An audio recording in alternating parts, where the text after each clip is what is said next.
Hello, everybody. Welcome to the channel.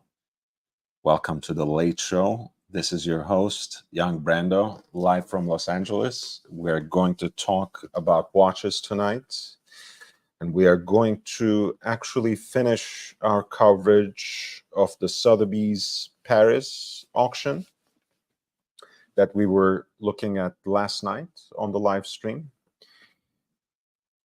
There are many Rolex and Patek pieces that I didn't even start to cover, so there's plenty of watches there.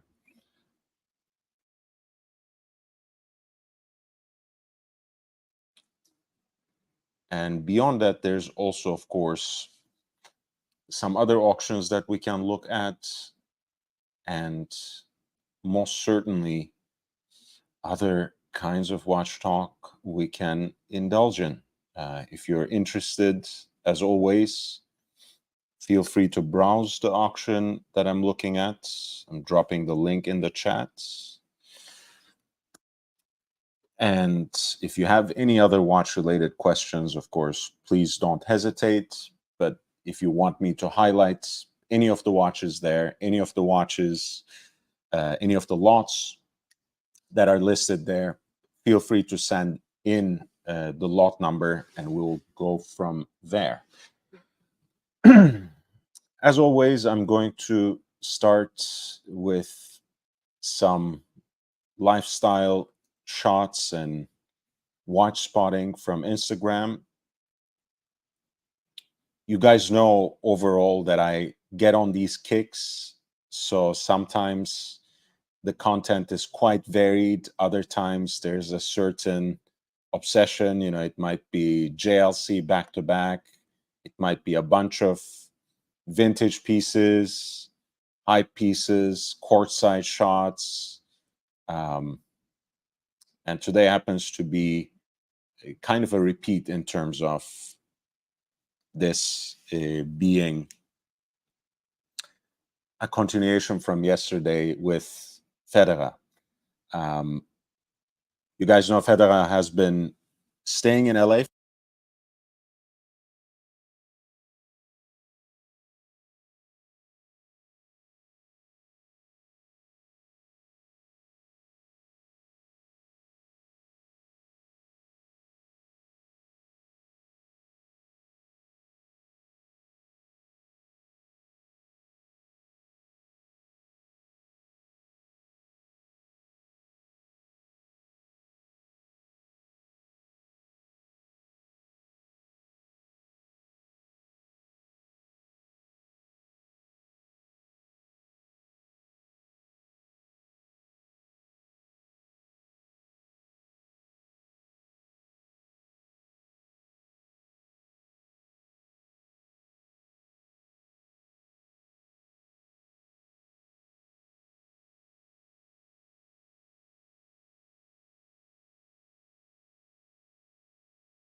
God damn it.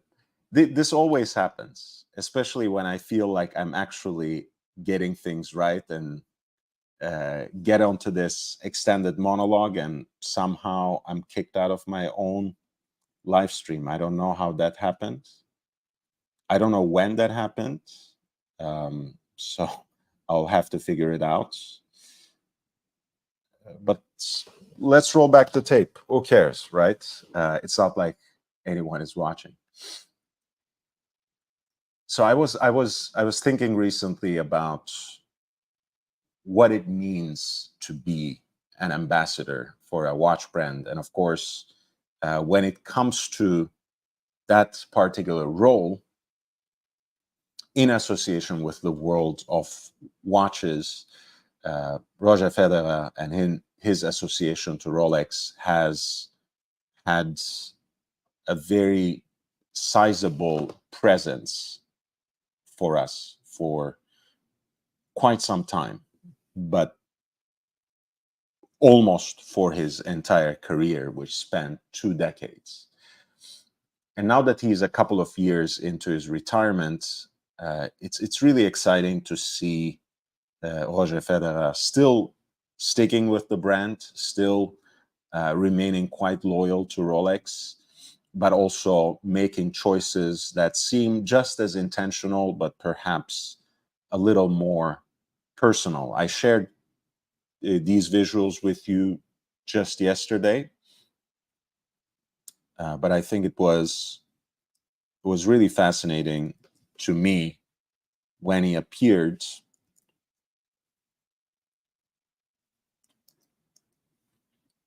just a couple of days ago for his launch of a new collaboration with Oliver Peoples. Of course, he has been in Los Angeles for the last few days. He has attended the Academy Awards, and just a couple of days ago, he was at the Tower Bar introducing his new line of eyewear, Roger Federer X Oliver Peoples. And this shot is of him and Rocco Basilico, who is the CEO of Oliver Peoples. Oliver Peoples is, of course, headquartered in Los Angeles. It originated in Los Angeles as a brand. However, just like the rest of them, it is an eyewear company owned by Luxottica. So that's the connection to Basilico and Italy. In many ways, the Daytona that Basilico wears is much more impressive and eye-catching, you might say. It's a Daytona Paul Newman with an exotic dial. I had identified it as a 6262 since there was no sight of the bezel, but my Instagram friend, Bradley Cunningham at KA Timepieces, convinced me that it is actually a 6263 with the bezel missing, and that seems to be right. So black exotic dial, pump pushers, and somehow the plastic / bakelite bezel popped out. But in some way, I was much more intrigued about Federer's choice because now that he has been a couple of years into his retirement, it seems that he doesn't necessarily have to wear watches that Rolex just introduced or just cannot really sell and wants to highlight in some other ways. You remember, whenever he won a Grand Slam, and even on the occasion of his retirement, that was usually the case. They would put a watch on his wrist that they wanted to highlight as a brand. And now, I guess, still remaining in that ambassadorial role, still remaining in association with Rolex, Roger has some sort of flexibility, because here he's wearing a white gold Daytona in a kind of pre-Oyster Flex presentation. Depending on where you're looking from, you can consider this kind of a dressed down approach or even a dressed up approach, but I would say dressed down because sometimes, for some occasions, a precious metal Rolex on a full matching bracelet can be a little too much. So this kind of presentation where you have a fixed end link on and mounted on a leather strap, you kind of have the ability to tone things down a little bit. Rolex, of course, more recently does this with the Oyster Flex bracelet, which is a rubber band with titanium reinforcements that is sized personally to you, and that actually is a pretty comfortable wear with the shape molding quite nicely to your wrist over time. But I still sometimes miss this particular look because it's very classic, and I usually prefer the white dial, but the black just feels right here in combination with a black crocodile strap as well. And this is as close as you can get to that sort of quite elegance of like a vintage or neo-vintage Daytona that you might put on a leather strap, because Rolex does not do Oyster Flex with stainless steel pieces. When they introduced the Yacht-Master in titanium, they chose to give it a full bracelet as well, unlike similar Yacht-Masters in that case diameter. So going with something like this, which is white metal, white gold, of course, the reference number is 116519, is as close as you can get to that sort of feel. And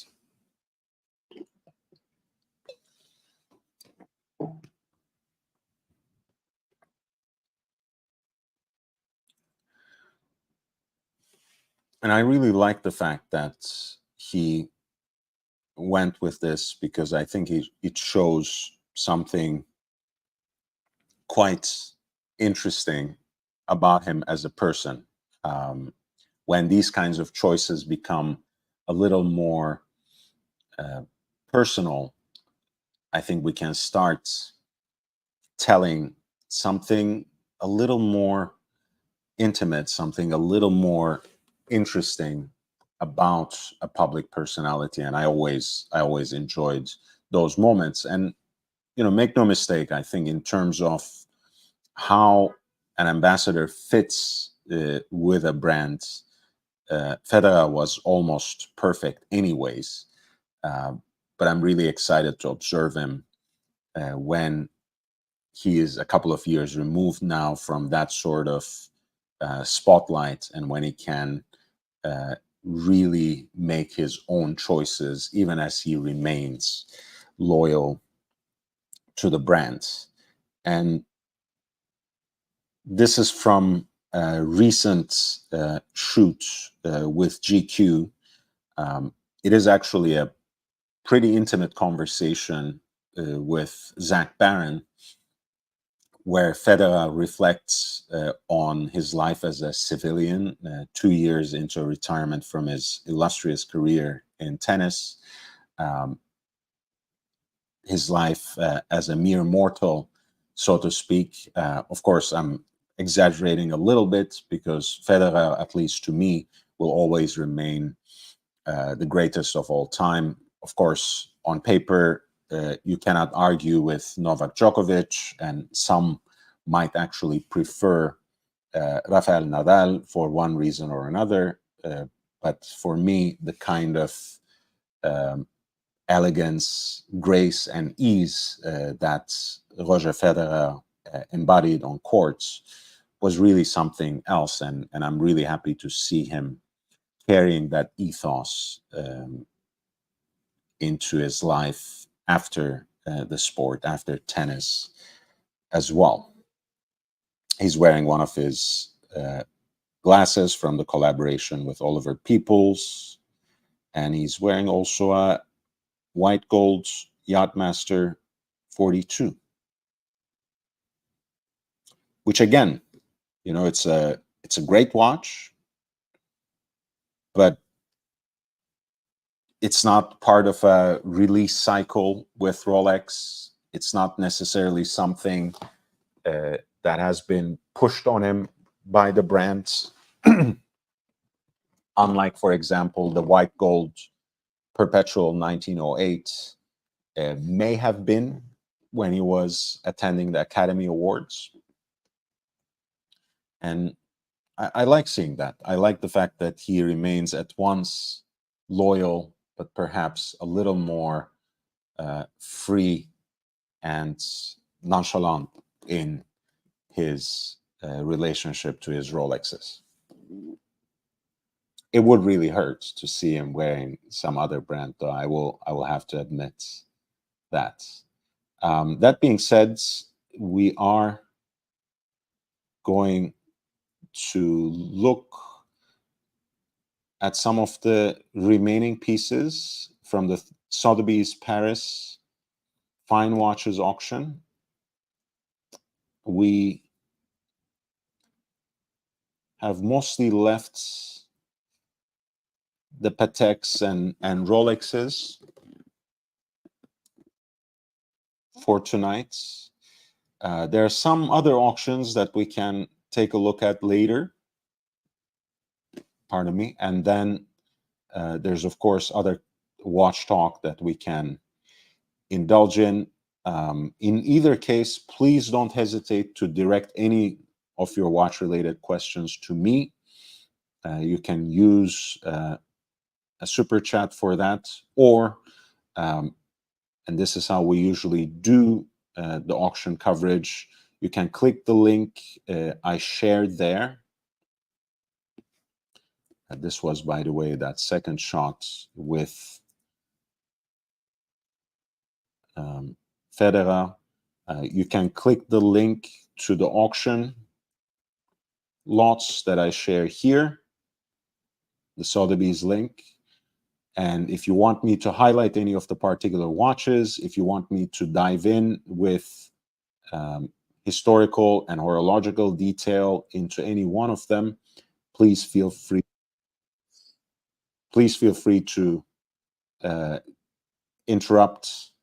Please feel free to write in the chat. And if you can do that with a super chat, that will be much appreciated. As you guys know, this channel is fully independent and also completely free for that reason. I am serving you. I'm serving as your mouthpiece. I'm not at the service of the industry. I don't endorse or work for any of these auction houses. This is for educational purposes. I always aim to arm you with the knowledge that can help you make the best decisions on the market, get the most value for your money. And for that, I'm also dependent on your contributions. I'm also at the behest of my audience. So if you want to support the stream in one way or another, whether it's by the options YouTube gives you or any of the links that I provide in the video description, I will leave that up to you. In either case, please hit the like button. That always gives us some extra boost, gets a few more eyeballs on the show, as my friend Van Lux highlighted here. Eyeballs, that's what we want. So hit the like button and feel free to share the link to this live stream, to other videos, and to this channel with other collectors and enthusiasts. And thank you for your support and presence. Yeah, that's a nice pun. Oliver Pupils. Oliver Peoples. Yeah, it's not the name of a real person, of course. So I'm sure they were smart enough to have reflected on that pun as well. This is a gold sub on a leather strap, as you can see. It's the 5-digit reference, a transitional one, you might say, reference 16808, 16808/8 was the first gold sub. This one preserves the nipple dial, which you would see in precious metal and bimetal two-tone Rolex pieces from this period. It refers to especially the look of these conical markers that are filled with luminous material, tritium at the time.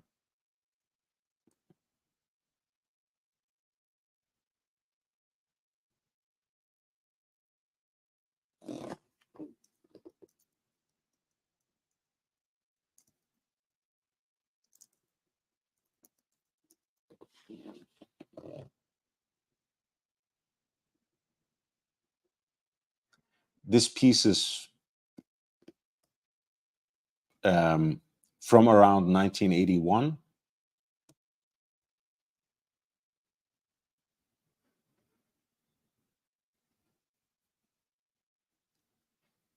It does have a quick set date, which is a nice thing about these transitional pieces. Like my 16753 or 16753, my root beer two-tone with the nipple dial. This, of course, bears a close resemblance to what I like to call the sliced alone, you know, the gold sub on the full bracelets, but I kind of like this look as well. Of course, you know, when you're getting a gold sub, you probably want to have the bracelet with it, even if you don't necessarily wear it with the bracelet for the most part. And honestly, for anyone who wants to plunk down that kind of cash, you know, and they run for more than 30,000 these days, even with the market having dipped and probably being on a precipitous decline as the months and years wear on, I would still say if you are paying that kind of money for a watch, for a vintage Rolex, and if a gold sub is what you want, go for one that comes with the bracelets. This one unfortunately doesn't, and it's quite honestly not the best case I have ever seen. It has certainly seen quite a bit of polish over the years, even though the lugs are still solid. Lot 421, which is a Rolex Submariner reference 16808, yellow gold nipple dial, presented on a generic leather strap. The estimated value of the piece is set within the range of 15,000 to 30,000 euro.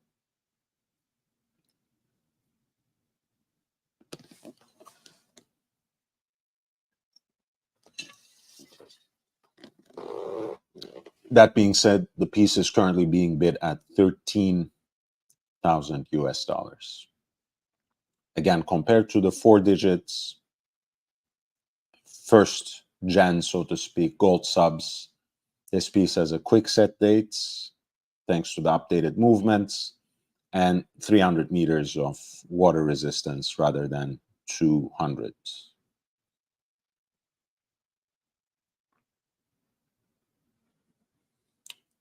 That's the watch I presented on the thumbnail, so that's the watch I wanted to start with. I am going to just go back to the first page and look at some Pateks.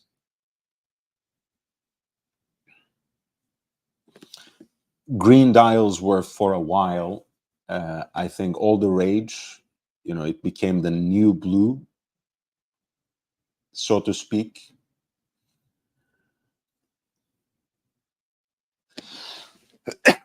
Pardon me.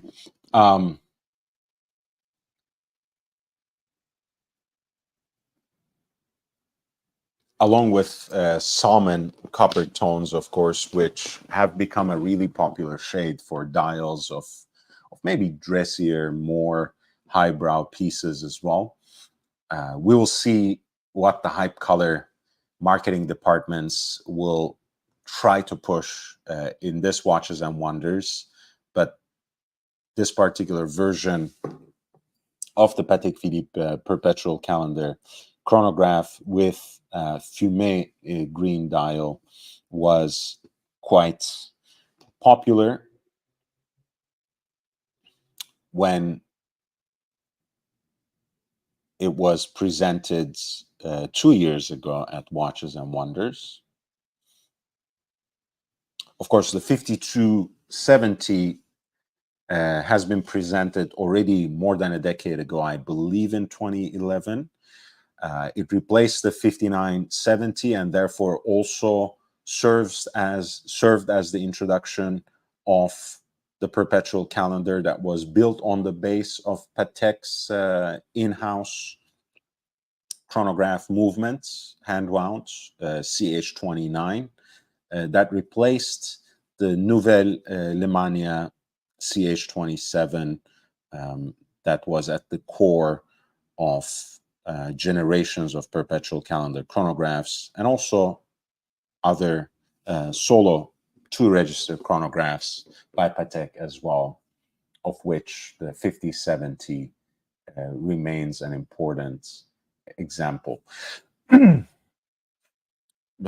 most important one, perhaps, because it sticks out within that history of Patek chronographs. The presentation of the information is a little bit modified here as well. You have the two portholes basically. At 4:30 you have the leap year indicator, and at 7:30 you have the day-night indicator, which I think simplifies things quite a bit and perhaps makes the information a little more legible, a little bit easier to read. Otherwise, the 30-minute totalizer remains lodged somewhere between 3 and 4 o'clock. There's running seconds at 8, 9, between 8 and 9 o'clock, and there are two aperture right at 12 o'clock above the signature of the brands. That's for the display of the month and the day of the week. There's a pointer dates at 6 o'clock, which surrounds the cutouts, the crescent-like cutouts for the moon phase indicator. The hour markers are multifaceted and obus shaped, that being the word of a bullet, word for bullet in French. So that's why this particular shape is usually named obus. And there's a centrally deployed chronograph hand 2, of course, which has this sort of white, I believe, lacquered look matching the other hands for the chronograph, as well as the date indicator. 5270 has grown compared to the 5970. The case is now 41 millimeters, and you might even say it wears bigger than that because those nicely beveled spider-like lugs or stepped, I should say, spider-like lugs give the watch a little bit more of an oomph and an additional wrist presence as well. I'm sorry, I should get a quick drink of water.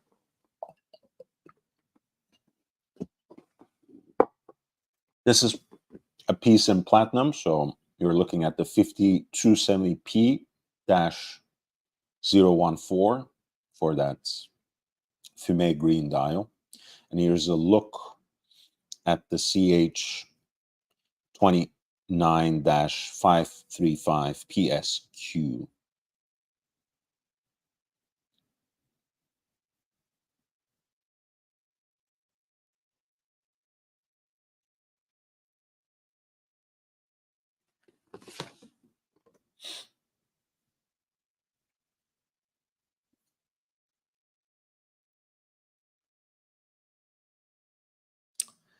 At lot 351, this Patek Philippe perpetual calendar chronograph, very much representative of the recent continuation of their tradition, has an estimated value set within the range between 120,000 to 180,000 euro. The current bidding stands at 110,000 in euro.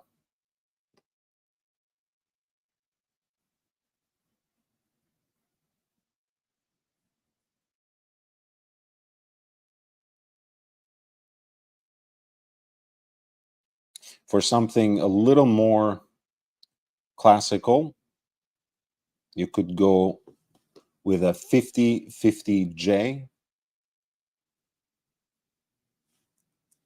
And I think it looks absolutely ravishing with that black dial, Breguet numerals, and Breguet sets of hands as well.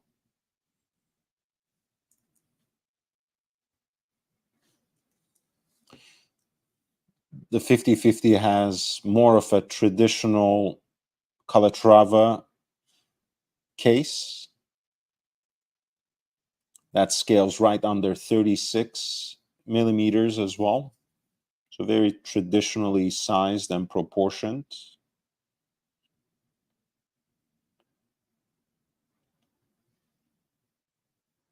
With a sapphire case back that has the self-winding 324 movements.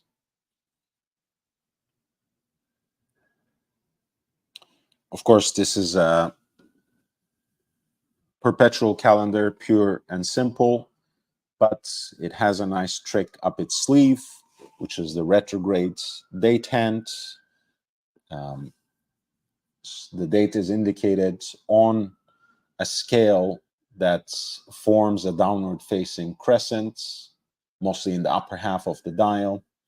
And as I mentioned a few times before, it's one of the more impressive and intriguing and fascinating views of a retrograde complication,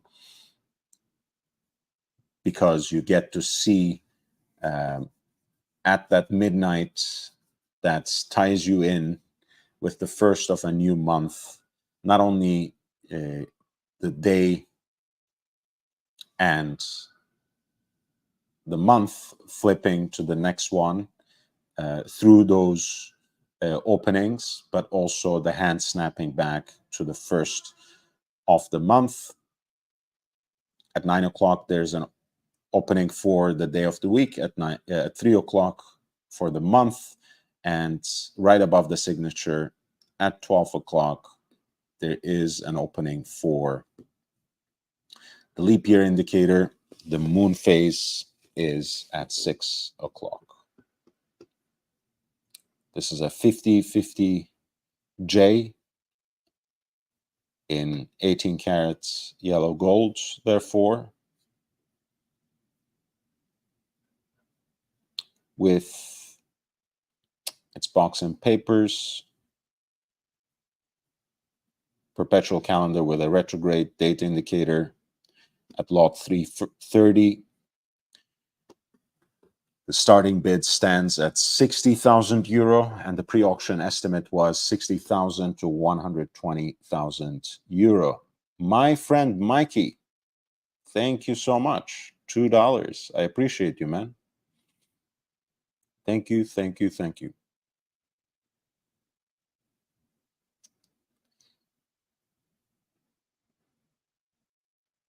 I like it. I mean, again, you know, when it comes to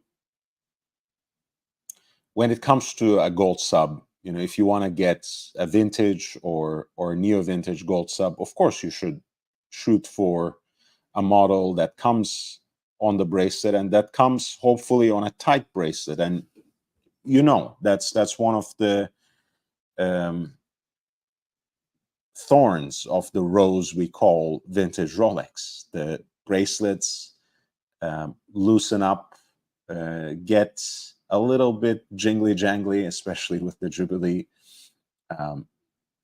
over the years. They can be restored and to almost perfect condition.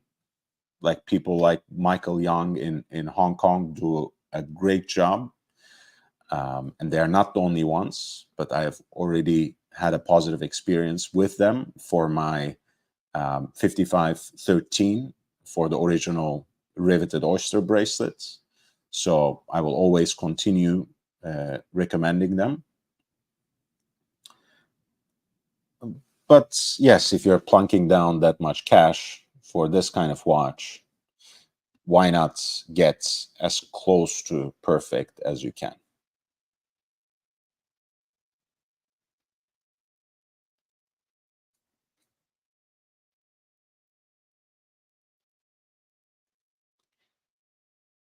Something again for a little bit more modern. This is what Patek calls sometimes the American. Quite frankly, I haven't heard a convincing story about why the inline perpetual calendar is called an American, but the vague outlines of the urban myth is because it was either first commissioned or made for an American collector, kind of ultra VIP customer of Patek. I'll go with that. And of course, inline refers to this single opening where all the different wheels that display the calendrical information come together. And of course, that is an horological feat, whether you consider this a more aesthetically pleasing, useful, or legible way of displaying that information. I will leave that to you. I don't really like how the dial looks on these watches. I feel there's too much negative space. Maybe I'm just used to that classic look where you use subdials to represent that information. But that's just me. Nevertheless, this is a model that I do like. The case is kind of in that padellone style, like a big frying pan, as that Italian nickname indicates. A nicely sized case with lugs that angle downwards.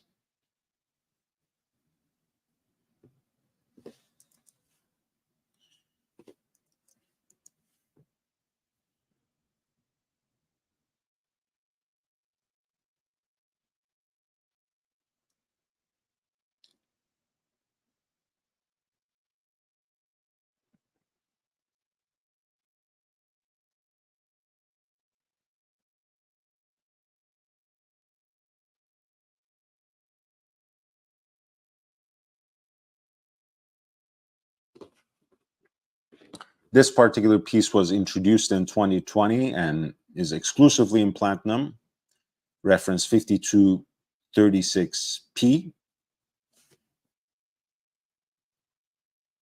It has a beautiful blue dial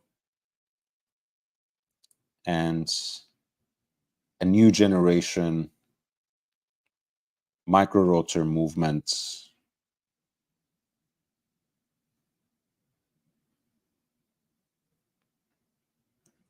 which fits this case beautifully, 41 millimeters in diameter.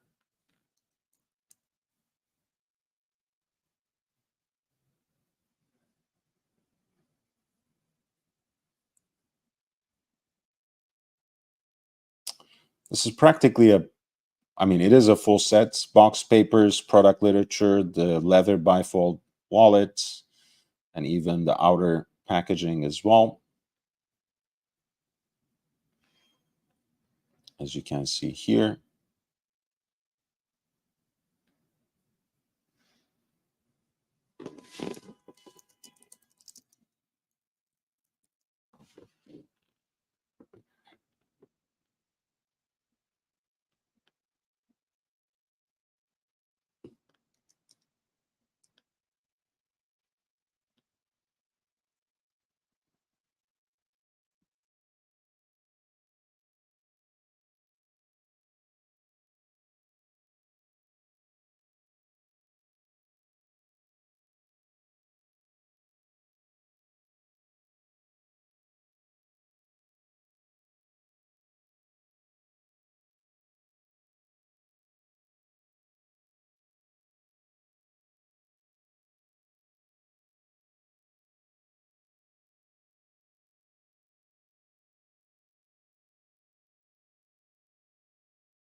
And lot 352 for this Patek Philippe inline perpetual calendar with a moon phase indicator that's encircled by an oversized subdial for the seconds, which is flanked by two porthole openings for the indication of the leap year and day and nights. The piece is currently being bid at 60,000 euro and had a pre-auction estimates in the range between 50,000 to 100,000 euro.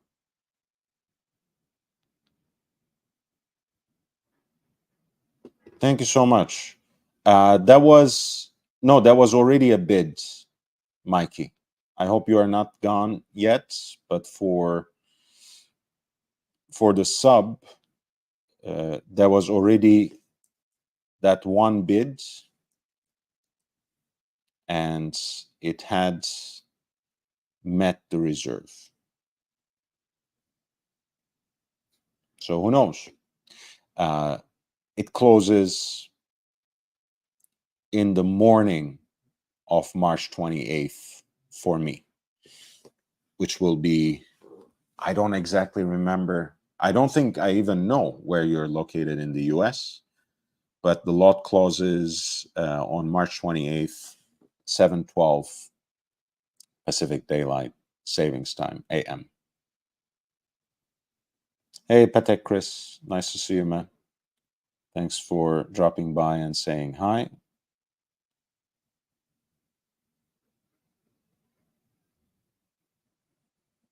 It's all hype colors. Now we have blue. Again, there's something about Breguet numerals. I think maybe Patek, knowing that people who have a penchant for vintage and near vintage pieces really love Breguet numerals. Maybe they started overusing them a little bit, but it hasn't really gotten old for me either. This is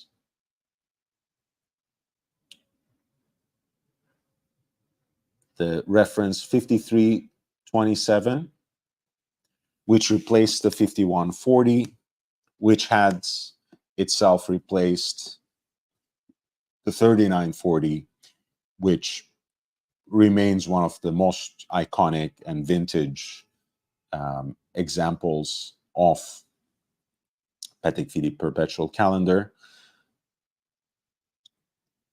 Beautiful sunburst blue dial with applied Breguet numerals, leaf-styled hands, and a very classic presentation of the calendar information with the display of months surrounding the indicator for the leap year at 3 o'clock, with the indicator for the day of the week surrounding a micro hand for 24 hours, which is your day and night indicator at 9 o'clock. And there's a pointer date at 6 o'clock, which encircles the moon phase indicator.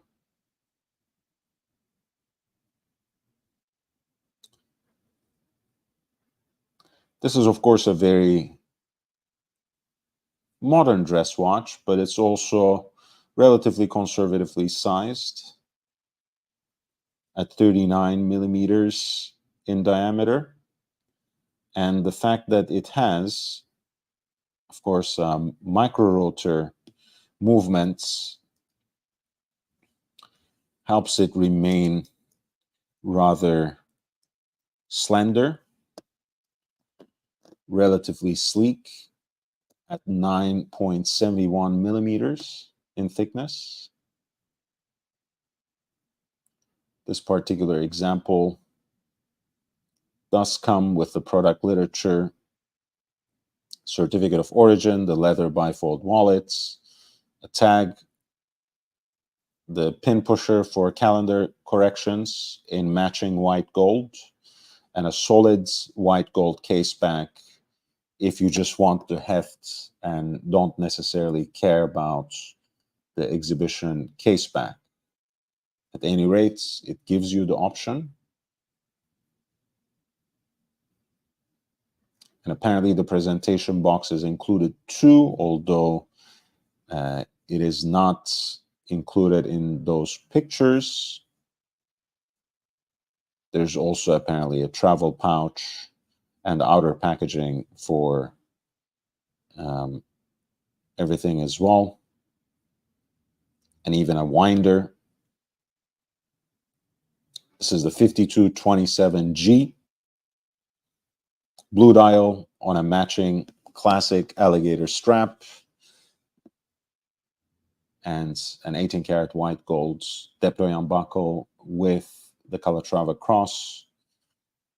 The pre-auction estimate is between 35,000 to 55,000 euro, and the starting bid would be 35,000 euro. Patek Chris, thank you so much. 349 in New Zealand dollars. 5327 or 5320.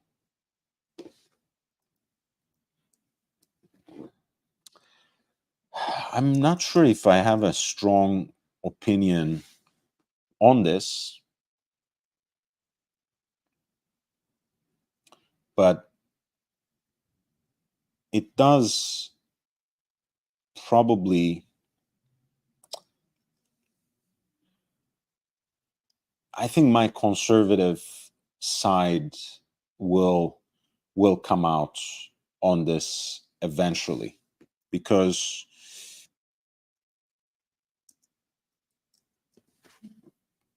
you know, 5320, if I'm not mistaken, is the one with Arabic numerals and syringe hands, right? I think there are a couple of options. There's one even with the salmon dial, if I'm correct. Let me know which one you're looking at as well. But here are a few visuals of the piece, the one with the off-white cream dial and the one with the salmon. I'm not averse in any way to syringe hands, which I like. For example, in the 5172, the hand wound chronograph. I like the syringe hands on those a lot. So it's not like I don't want syringe hands on a Patek. It's not like I don't want Arabic numerals on a Patek that are not Breguet.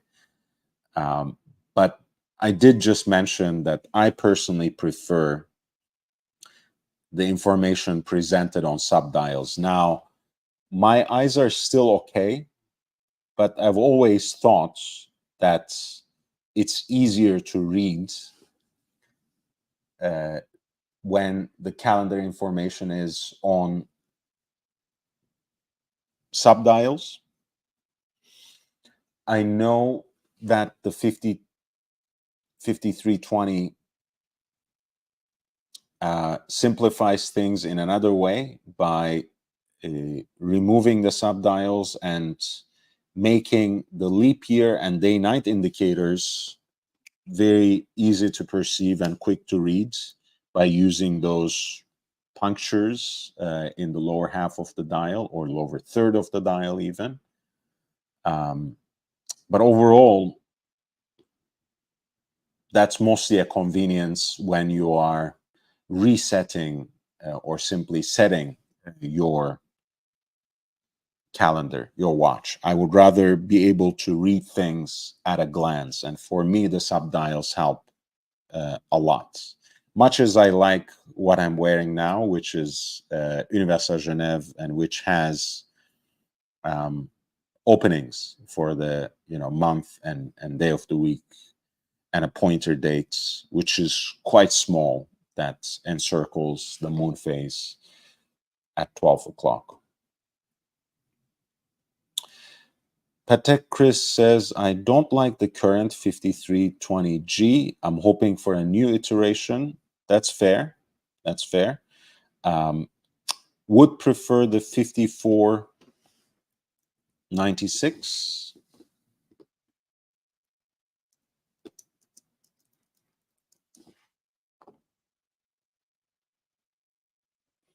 Yeah, I think those are a little more expensive. I always like the retrograde date indicator on a perpetual calendar, but I already mentioned this on this live stream, so I'm not gonna insist too much.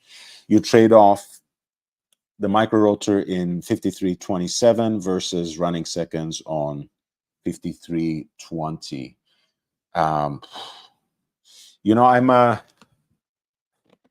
I'm a Royal Oak Jumbo guy, so I'm fine without running seconds. I like watches that,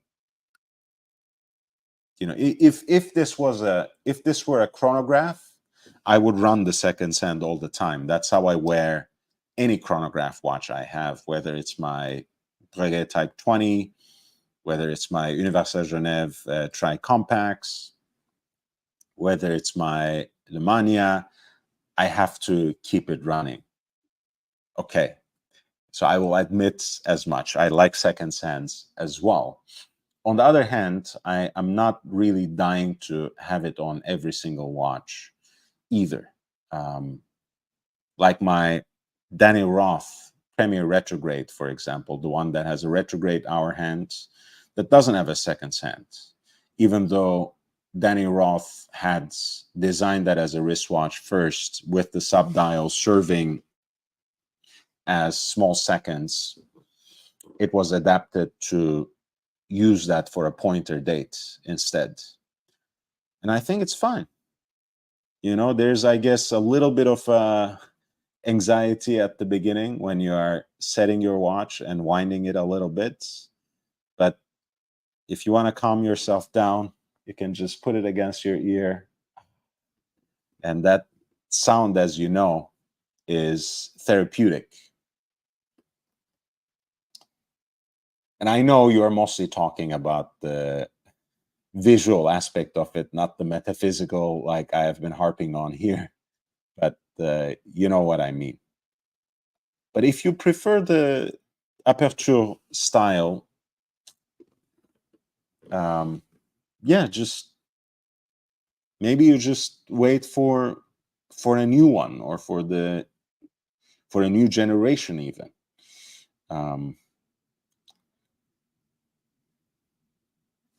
I don't know.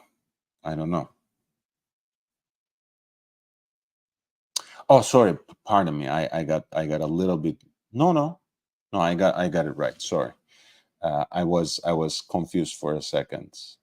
But yeah, you do prefer the apertures, but you don't necessarily like the dial on the new 5320, or on the current 5320.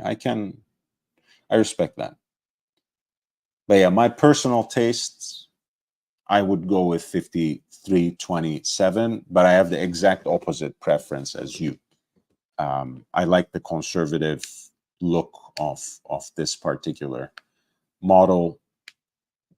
When it comes to Patek, it seems to make sense to me. I'm also a big fan of some of the perpetual calendars that we were looking at in this auction from AP. Those were specific kinds of references, of course, but this genre of perpetual calendars were at one point one of the best sellers in AP's catalog. Very streamlined, very balanced. There's not even a leap year indicator. You just have the 3 subdials counterposed by the moon phase indicator, and for me that's perfection, right? So that's where I stand, somewhere between these two poles.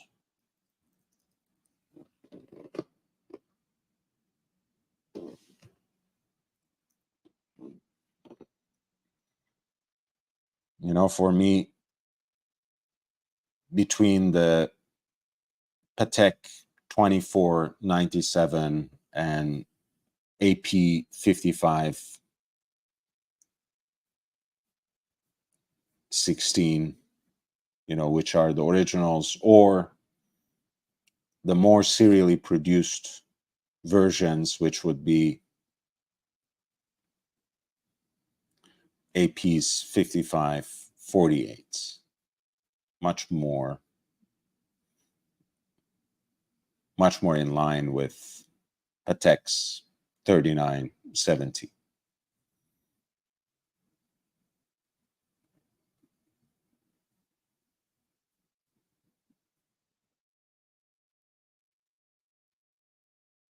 We're looking at the Fine Watches auction by Sotheby's Paris.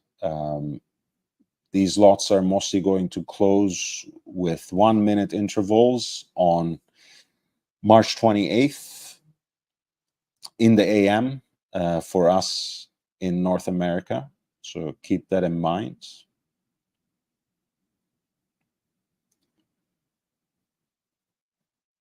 This is one of my favorites in the contemporary catalog, the 5960, which is by all means discontinued. Of course, there's the 5961 with the diamond set bezel, and there's also the 5905, which is the current generation of annual calendar chronograph with flyback functionality. But I like the 5960 a lot more, and perhaps it's been most popular, and rightly so, in stainless steel, in combination with that beads of rice style bracelet, which gives the watch a lot of vintage vibe, even though the dial itself has a very sporty look with that classic combination of opaline white, black, and red accents. in a way, it's like the Paul Newman Daytona of the 5960. And I've mentioned many times that what I like about that particular reference is that it's like a line onto its own, with each case material being presented in a unique way with specific dial combinations, and even different kinds of styling.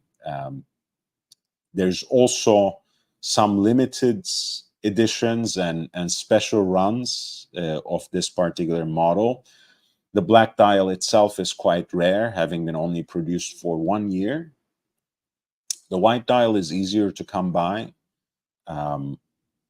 It's not a small amount of money, but it's under 50K. I have made a video not too long ago about 3 Patek Philippe watches that you can find under retail. And it's one of the models, one of the reference numbers that I was paying attention there.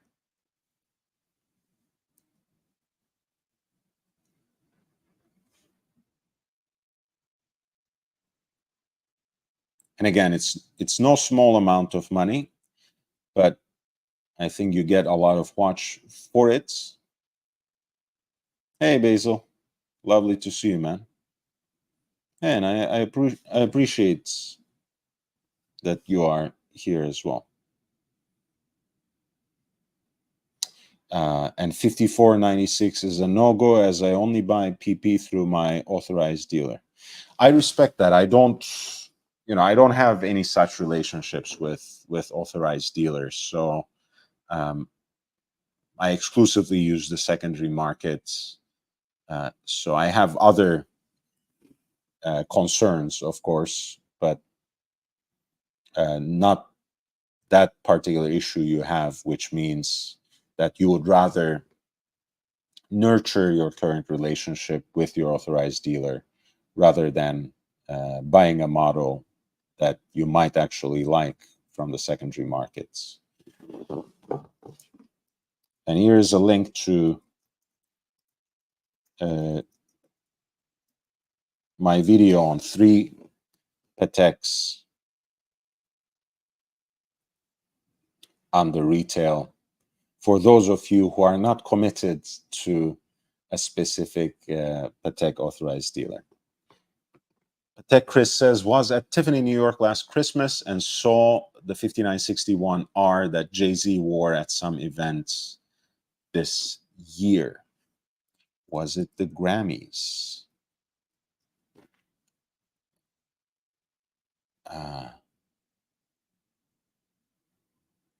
Wasn't it courtside somewhere? Or did he also wear it with, for the Grammys? I feel, Oh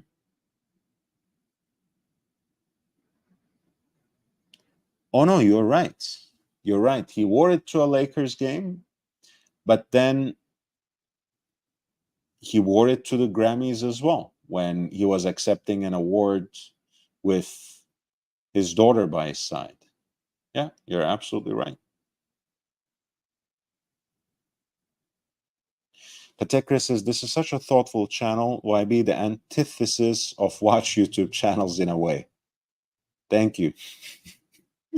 I that's a huge compliment for me. Thank you. I wish, feel free to share with other people. I don't go behind hype. I don't chase dramas, but I am desperate for having more eyes on the channel, having more viewers, more subscribers. I don't know if you were here when I was talking about it, but in less than 2 months now, a month and a half, this is going to be my full-time gig with more produced videos and more live streams as well, at least at the beginning. So I need all the help I can get, but I appreciate your support. The 5960 Line 1A, by the way, is a watch that's worn by none other than Nick Fox. let me see, I covered it on my Instagram. I don't know if I can find it immediately or at least quickly, but I was really happy when I saw that. And I think he bought it with the help of John Reardon as well through Collectability LLC. So it's a nice little story there as well.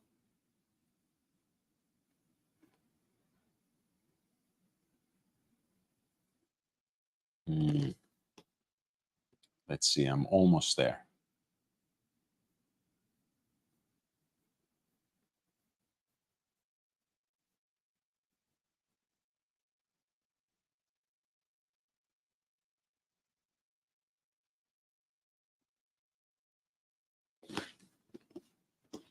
Sorry, sometimes I fall silent because I'm just getting over this. I have a lot of back pain, but it's almost done. This is what I was talking about. This is one of the episodes of Fox and Sons, and they're at Davidoff of London as guests of the Sahakians, and Nick is wearing the 5960A, which is probably the most hype Patek that he owns. He usually goes for the rare birds and odd shapes usually. This is probably the most popular one. So lot 350, oops, where did that come from? Lot, what? What is going on?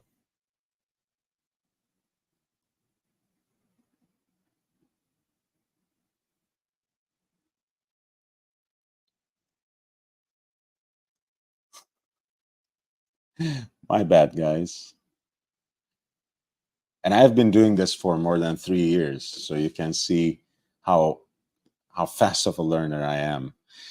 Lot 357, Patek Philippe annual calendar chronograph with the flyback function in a very popular configuration, stainless steel on a matching beads of rice style bracelets and with the opaline white dial with black and red accents.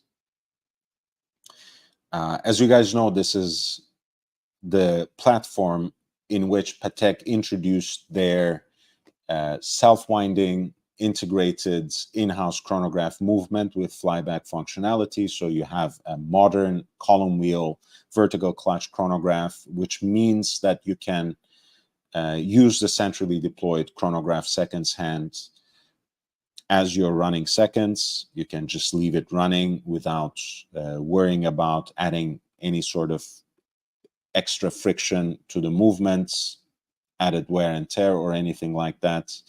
And the flyback function in that case comes pretty handy as well, because anytime you actually want to restart the chronograph or start the chronograph to measure anything in earnest, whether it's your parkometer or your boiled eggs or your pasta, or just how long your partner has been talking, you just have to press the reset button and the cycle will start from the beginning. The pre-auction estimate for this model was in the range between 28,000 to 50,000 euro, and the current bid stands at 32,000 euro.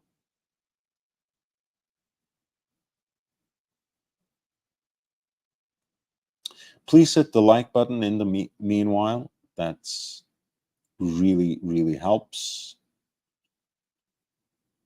We are again looking at a stainless steel Patek that has been quite popular recently. This is the 5212A, which, being a stainless steel Calatrava, has been quite a hit with Patek. And Patek also knows clearly what they have there, because the piece retails for 38,650 in US dollars. So it's not cheap by any means, and it introduces a complication that's a first for Patek. On the periphery of its off-white dial, it has a weekly calendar as well. At the center of the dial, it's also shows you the day of the week, and at 3 o'clock, you have a date window for the indication of the dates. I'm actually a big fan of the off-white dial and the blackened fixtures, the Dauphine hands, as well as the oval-shaped hour markers. I thought it was the greatest thing when I first saw it, to be honest. I thought the font was really unusual and funky. I was a big fan until I actually saw it in person. Maybe the novelty of it had worn off by that time. That can be the reason as well. I don't think I don't hate it. You know, I still kind of like it, but my initial excitement has died off quite a bit. I must admit.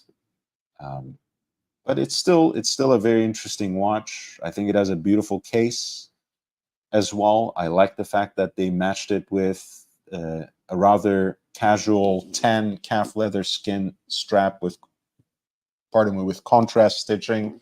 It really emphasizes that sporty, somewhat youthful aspect of the stainless steel Calatrava with a 40 millimeter case in diameter. Of course, you have those extra pushers that sit flush on the flank of the case for the correction of the calendar. And you have a self-winding movement with a full rotor, which has the Foscot decoration, the circular Geneva stripe with the Calatrava cross detail.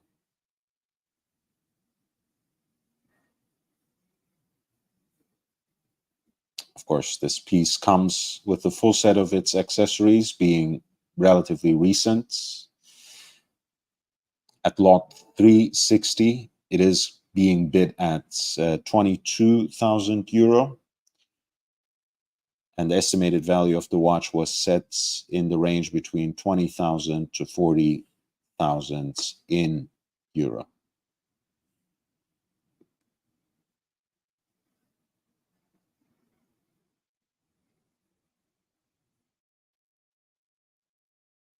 Thank you for upvoting, Chris. And I really appreciate everyone else that did that as well.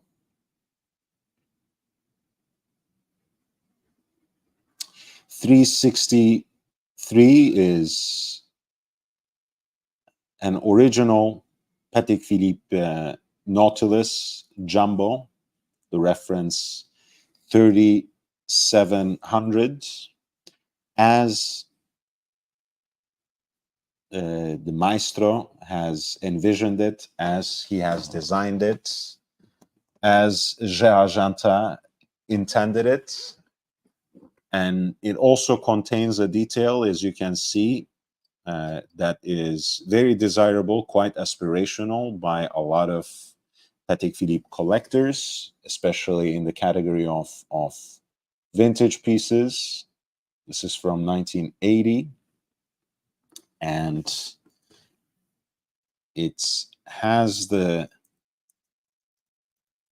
signature of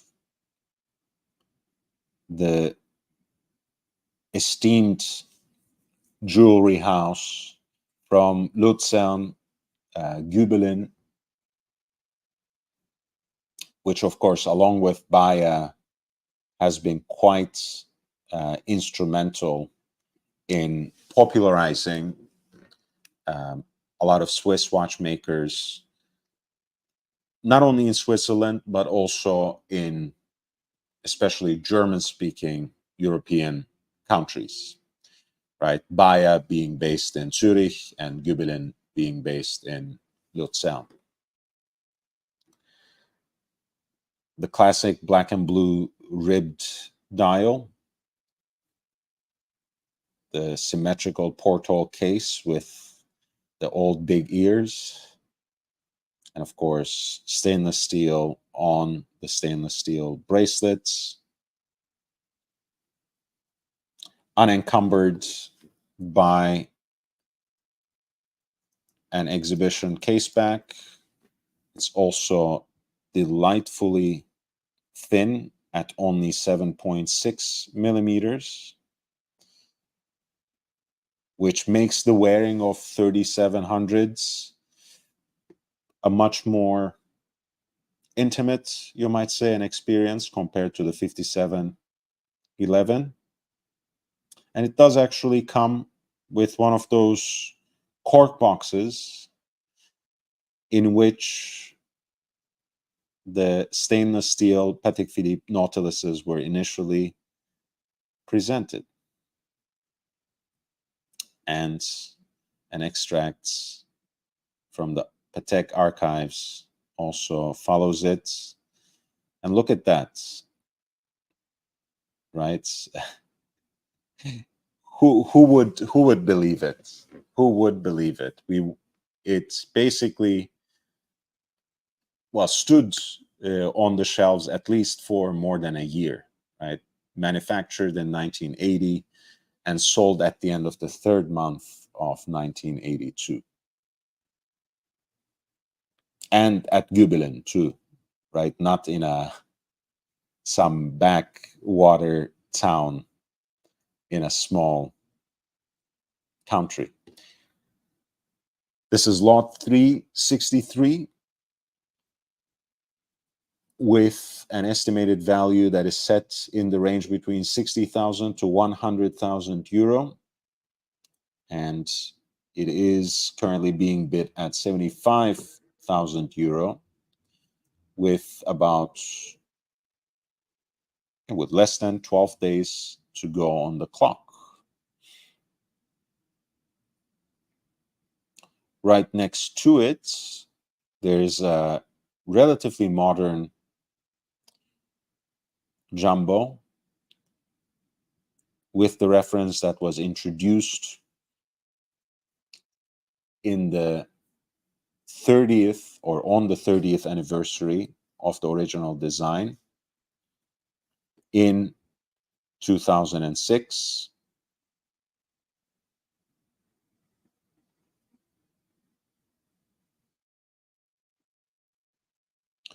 And of course,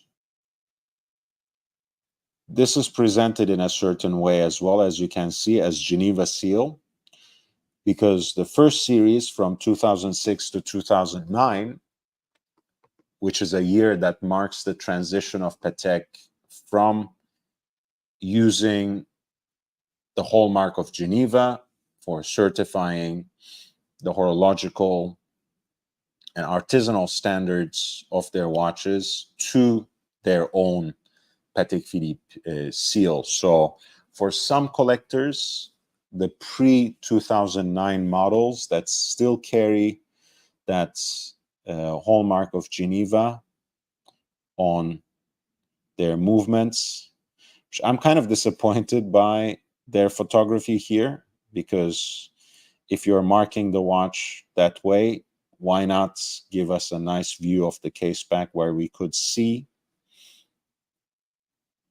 also the hallmark, but that's no problem because the watch does come with a certificate of origin, which should date it to 2008 as they claim. But of course, the movement does have the Geneva seal. It's just hiding behind that oscillating weights.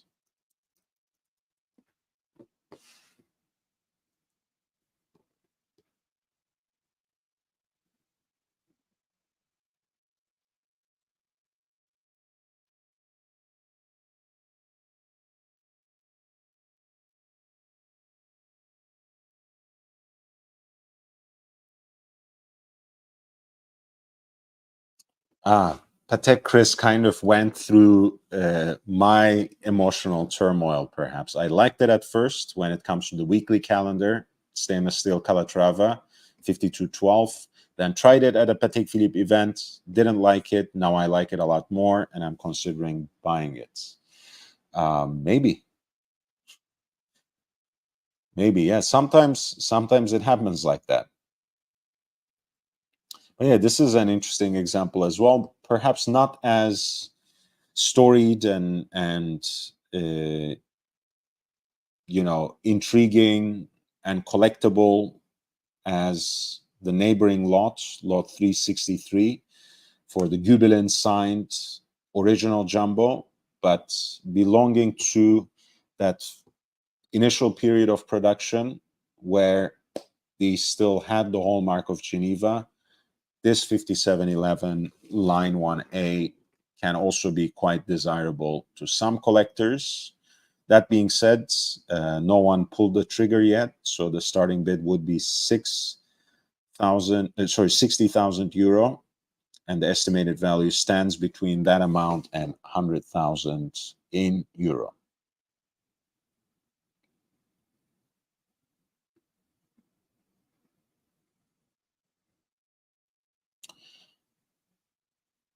You guys know that Patek likes complementing some of their more iconic designs. Let's put it like this, with their accessories. The Ellipse line, accordingly, at one point had key rings, lighters. I think there were also bracelets and similar accessories as well, even necklaces, if I'm not mistaken. If you go to Collectability LLC, John Reardon's specialist Patek website for all things regarding Patek. Of course, he always curates a very nice collection that he sells as well. You'll see so many different examples of what I'm talking about. This is a pair of yellow gold cufflinks with a blue enamel centers from around 1990.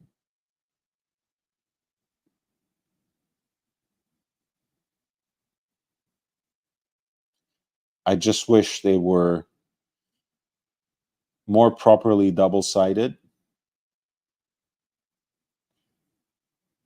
But I guess this can be considered something of an ellipse shape as well. But in either case, they're pretty nice. This is lot 365 for a pair of golden ellipse cufflinks in yellow gold with a blue enamel center that's echoes, that evokes the design of the watches as well. The pre-auction estimate was set between $2,000 to $3,000, and the current bidding stands at 900. Euro, 2 to 3,000 euro, and the current bid stands at 900 euro. At 366, we have a piece from last year, though from the previous series of the Daytona. You can tell this very easily because the new generation of the Platinum Daytona, bearing all the hallmarks, of course, of the new product family, the one that starts with 1265. It also has, in addition to the baguette cut diamonds as the indices, outer rings for the chronograph registers that have the same maroon color as the Cerachrome bezel for the tachometer. The older version of the Platinum Daytona that was introduced originally for the 50th anniversary, the version that had the baguette cut diamonds on the dial, had this pure ice blue layout or rendition, which has these grooved outer rings, and of course rhodium plated rings that surround them, which still add some dimensionality, but not any additional color on the dial. I personally don't know which one I really prefer. To be honest, this is a watch that is well above my pay grades, even though I've always loved it and I always wanted to own one. But I think it was good as it is, and I wish they preserved that distinction between the one that has a luminous dial and the one that has baguette cut diamonds as the indices.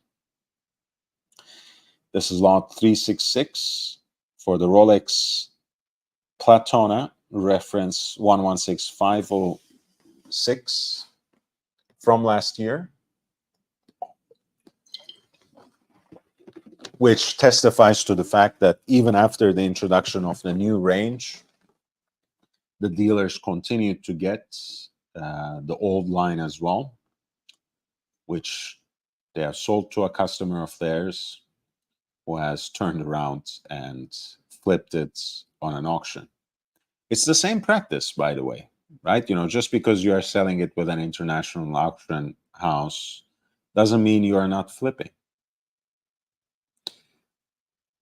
The current bid stands at 65,000 euro, and the estimated value is 60,000 to 100,000 euro.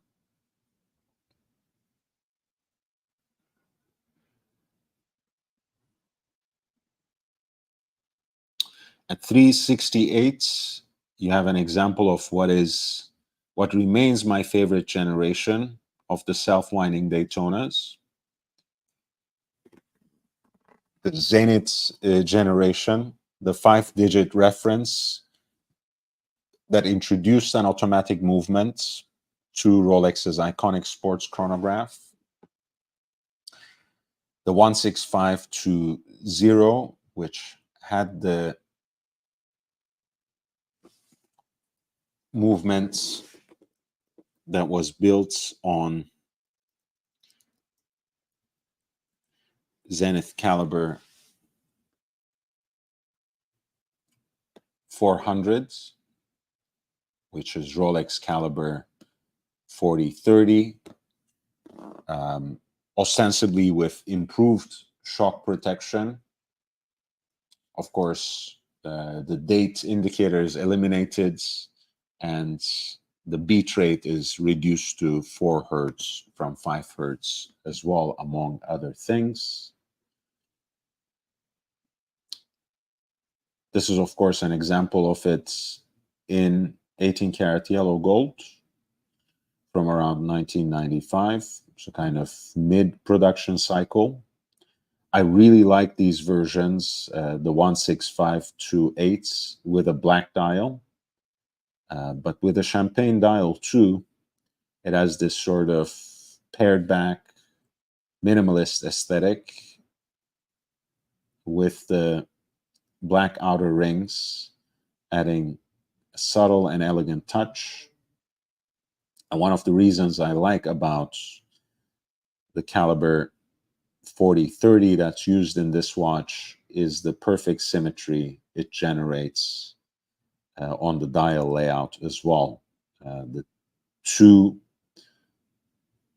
chronograph registers at 9 o'clock and 3 o'clock are perfectly aligned with the indices, with the crown, and even with the numbers on the tachymeter too. You could draw a perfect line through this watch that goes through the dots next to 80, through 9 o'clock, right under the chronograph hand, right under the running seconds hand, right under the hand stack, right under the minutes hand for the totalizer, index at 3 o'clock, and the dot under 240. Perfect. Champagne dial. This is lot 368 for a Rolex Zenith Daytona, reference 16528. The pre-auction estimate was set between 20,000 to 30,000 euro, and the watch is currently being bid at 19,000 euro.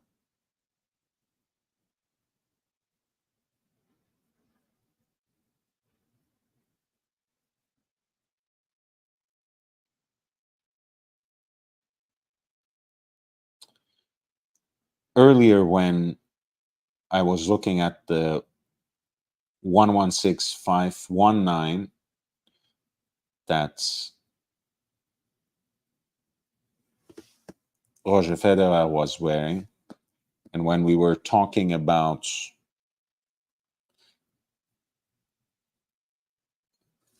some good deals that are still to be had within that small universe of the Rolex Daytona, the racing dials also get a bad rep for one reason or another, even though I have always really liked them. This is the reference 116509, white gold presented on a matching oyster bracelets, and with a Panda racing dial, right? You know, you have the white backgrounds, black outer rings for the chronograph registers, black numerals, Arabic numerals radially arrayed around the center of the dial, and red accents on the chronograph, with all the chronograph hands tipped with red, and also the numbers as well within the chronograph registers, and that includes the arrow-tipped, centrally deployed chronograph hands as well.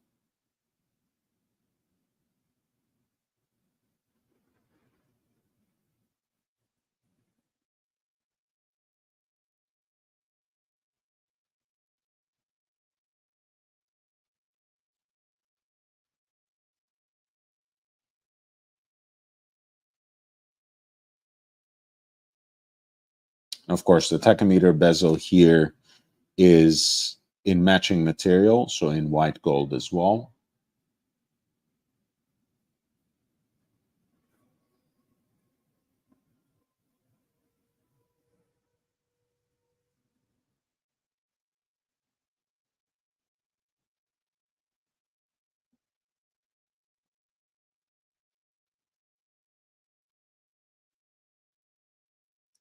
And the piece comes with box and papers.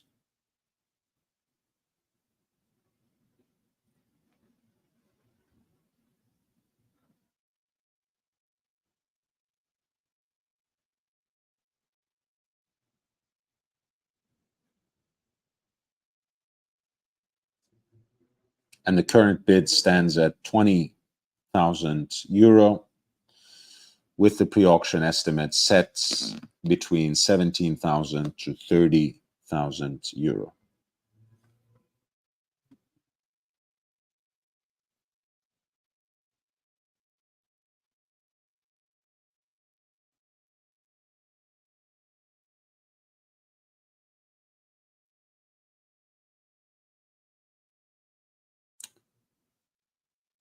At 376,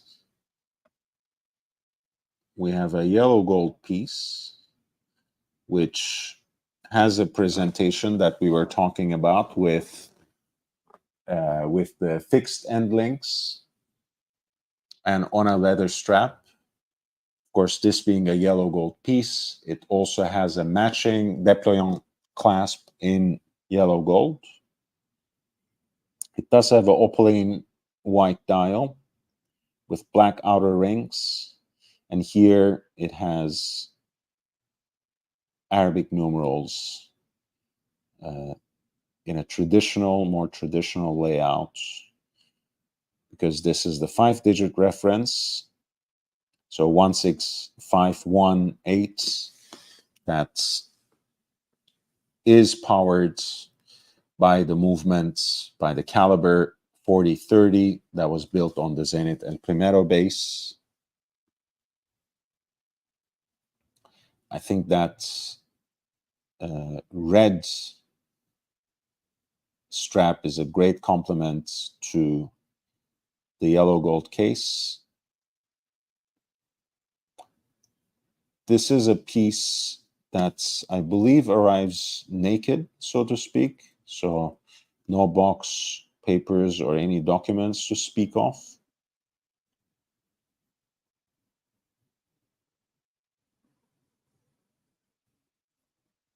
It is certainly an oddball within numerous options that you might have among, neo-vintage and more contemporary Daytonas. But for that reason, of course, it might prove to be a good deal. The pre-auction estimates testifies to that, 12,000 to 18,000 euro, and the piece is currently being bid at 14,000 euro. We're looking at the Sotheby's Fine Watches auction. Today we are focusing mostly on Rolex and Patek. Yesterday I had covered the Audemars Piguet and Cartier pieces, and also a few Pateks that were being offered in this auction.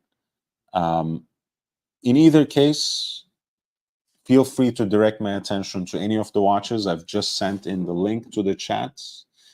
If you want me to take a closer look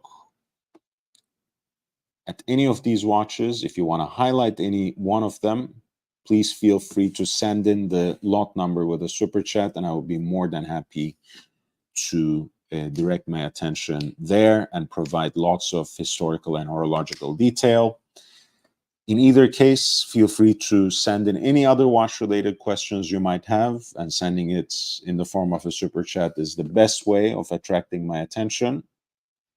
And if you simply want to contribute or show your appreciation, of course, you can use any one of those ways that YouTube provides you, and there are a few other options indicated with links in the video description as well.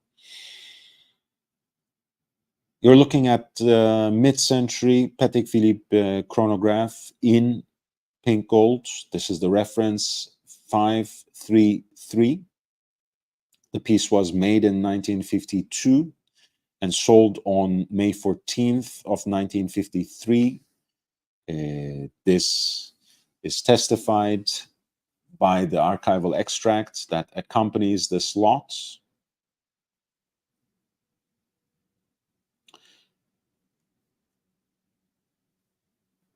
Apparently, there are some service invoices over the years, copies of which are included. The case is very well preserved, as you can see by the crisp hallmark here on the underside of the upper right lug.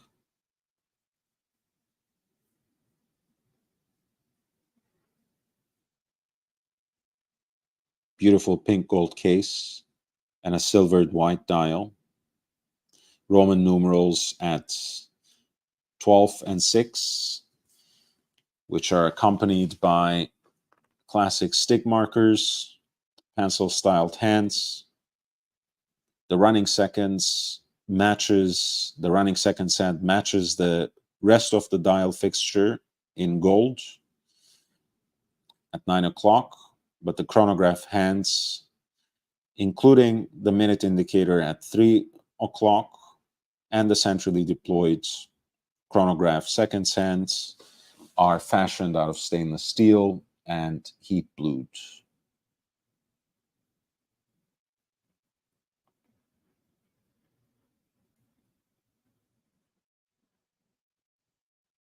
Beautiful rectangular pushers.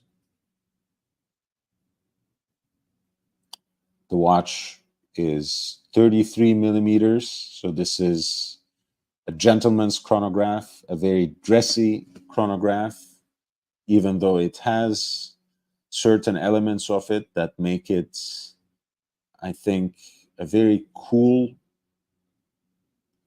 something of a sporty watch, dynamic watch, let's call it, but very, very elegant indeed. This piece is currently being bid at 15,000 euro at lot 378, a 533 in pink gold from 50s, with a pre-auction estimate in the range between 15,000 to 26,000 euro.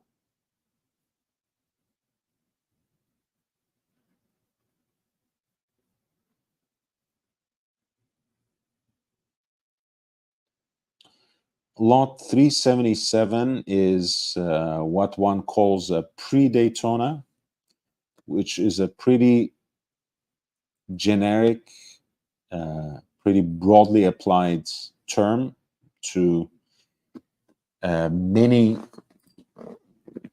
Rolex chronograph references that precede the release of the Daytona.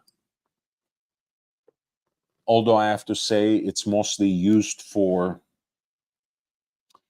6034 and 6234 more than many others. These are references from mid to late 1950s.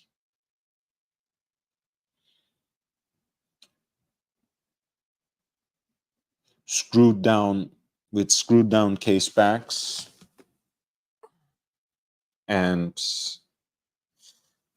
I guess the pre-Daytona moniker kind of implies them as a transitional model, but I think this couldn't be further from the truth, because these pieces have a very different character, and in a way, you know, some might say that makes them look dated. By all means, I think they have a more kind of more of a vintage charm. I mean, Daytona has in a way proved or became a timeless design, right? It became really popular. These pieces, such as the 6234 that you're looking at in stainless steel right here, are a little more of that vintage mold. Powered by a Vacheron 72 movements, offered in a waterproof case, and these pieces altogether were only made in about 2,300 examples in stainless steel. This piece is from around 1956, and it has a multimeter scale with the tachymeter inscribed in blue on the periphery of the dial, and a telemeter scale inscribed in red in a concentric circle. course, this is a 3-register chronograph with a 30-minute totalizer at 3 o'clock, a 12-minute counter at 6, and continuous running seconds at 9. The centrally deployed chronograph seconds hand is in stainless steel and heat blued.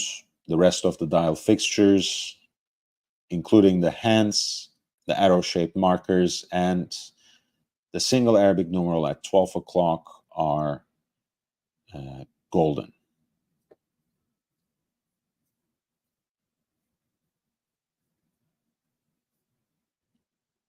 Smooth, slightly domed bezel.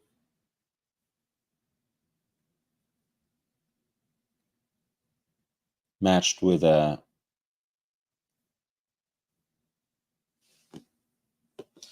riveted oyster bracelet.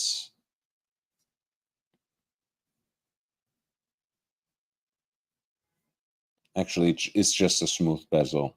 My apologies. I don't know why I said domed. And it does come with a period correct presentation case.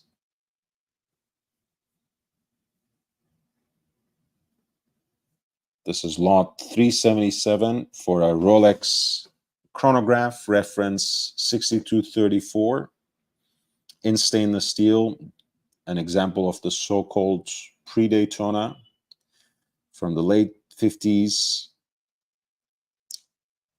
The pre-auction estimate was set between 22,000 to 35,000 in euro, but no one has placed a bid on this watch just yet. Hey, Reaper, how are you doing, man? Nice to see you. Guys, hit the like button if you haven't already. Trust me, it really, really does help. And I desperately need it. You know, that little bit of a boost that a live stream gets with a few extra clicks, trust me, makes a whole world of difference for a small channel like mine.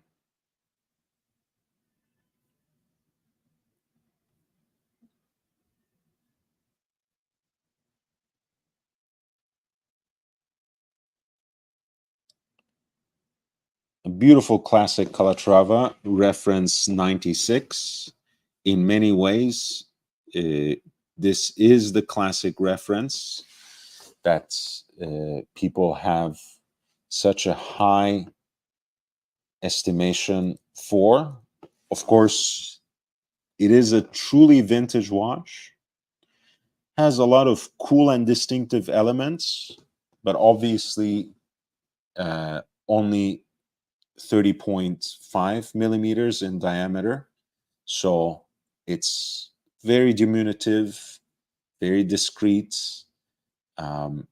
Again, there are a few things about the watch that are very eye-catching and very charming. And I think basically all Calatravas have that sort of presence, but the size needs to be underlined, especially when I'm talking to a modern audience, because most people don't necessarily like wearing watches of this size, even though there's a more recent trend towards smaller dress watches in precious metal, but that's a little different from this kind of piece. White dial, yellow gold case, classic Calatrava reference 96 from around 1955. The piece comes on a leather strap with the Patek buckle.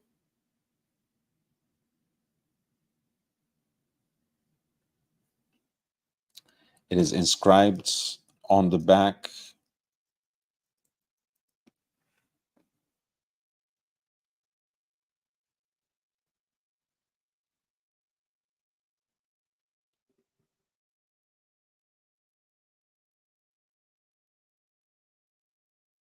for B'nai B'rith.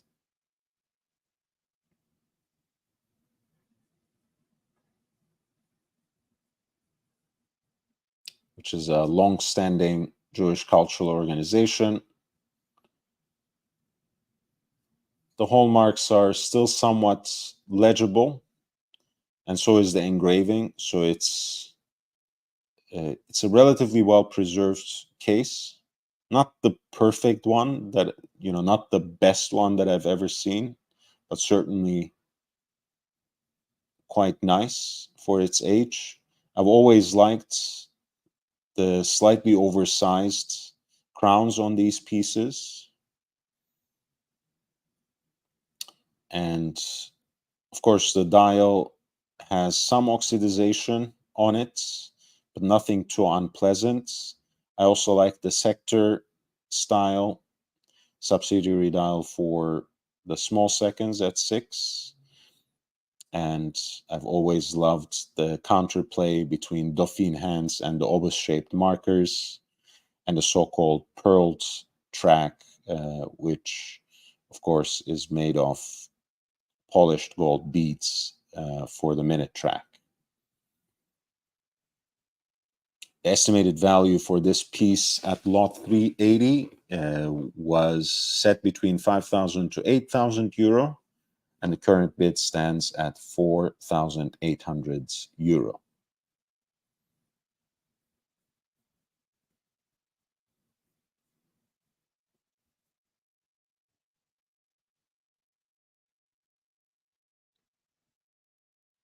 Another Patek piece that started without reserve, with elongated and stylized Arabic numerals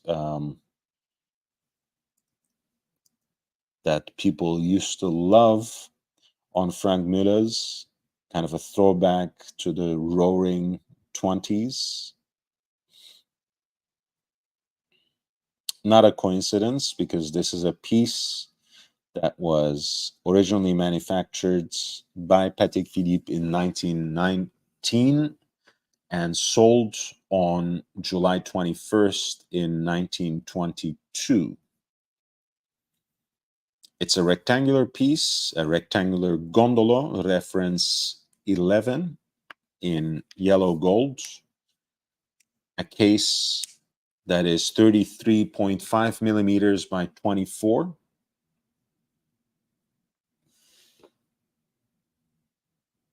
No box, no papers, but it does come with an archival extract from 2013 that testifies to the information that I just shared, the date of manufacture and the date of sale.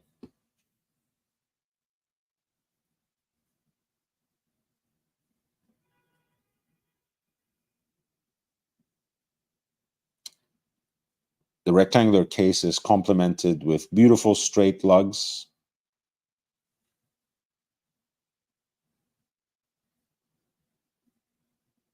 and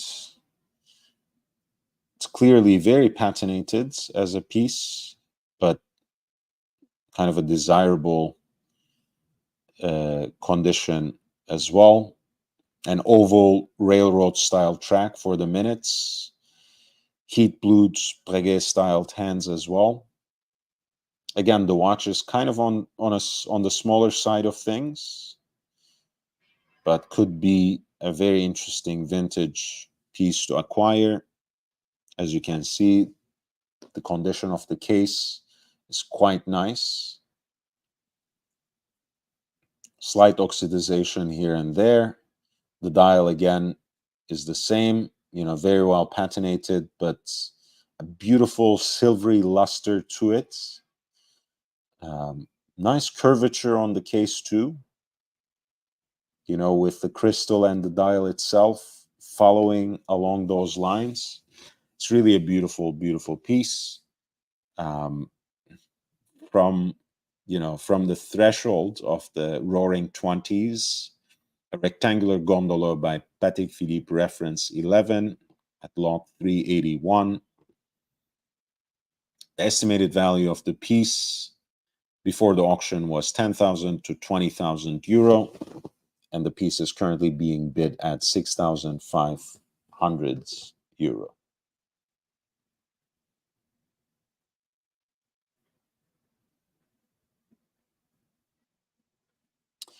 At lot 382, we have a Grand Complication Patek Philippe pocket watch. And it's not just, wishy-washy application of the term Grand Complication, because this is a pocket watch that combines a perpetual calendar, of course, with phases of the moon, with a minute repeater,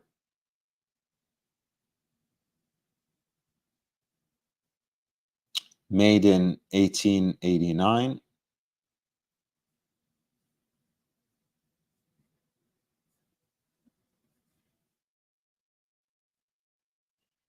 It has this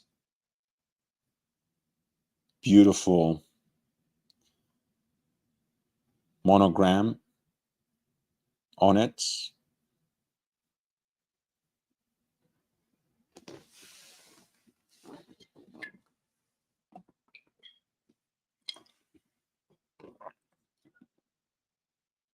Perpetual calendar chronograph with a minute repeater and a moon phase indicator, with a 41 millimeter pink gold case.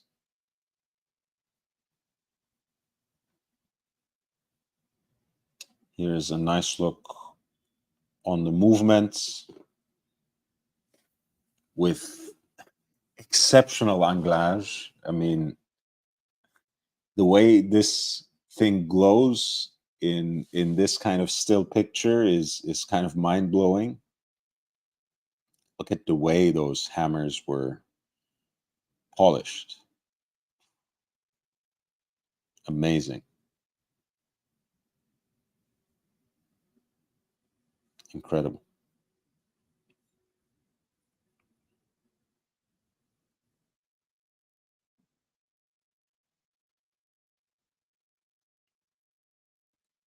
It's made for a Madrid-based dealer, Peña y Sobrino, Peña and his nephew.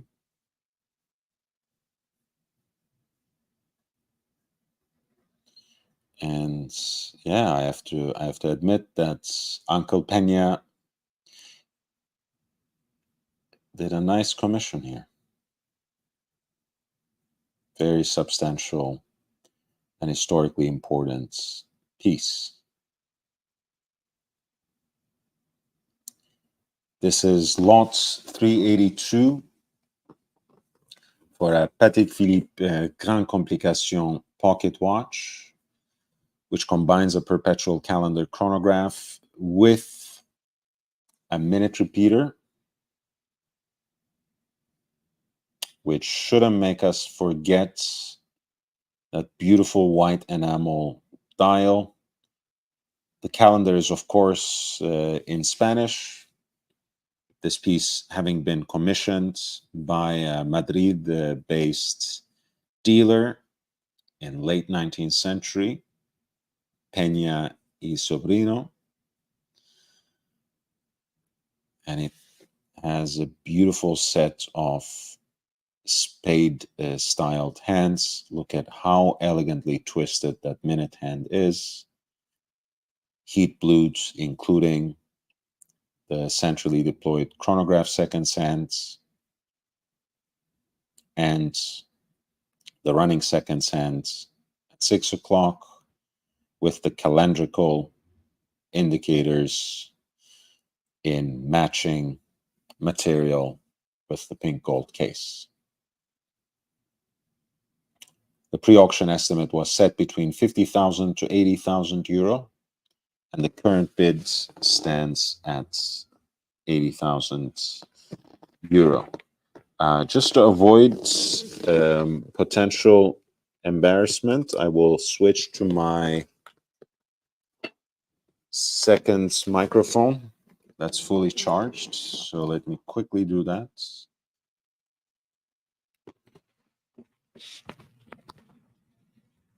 And can you guys hear me well? How has the sound been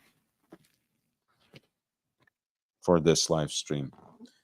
I have made a few adjustments before I started, but I don't know if that's helped in any way. I don't know if that improved the quality from yesterday or whether it's the same or worse. I don't know. If you were here yesterday as well, I would love to hear what you think. They're simpler pieces like this Lot 387, which is a stainless steel, open-faced, time-only pocket watch that was retailed by Haussmann or Osman et Company,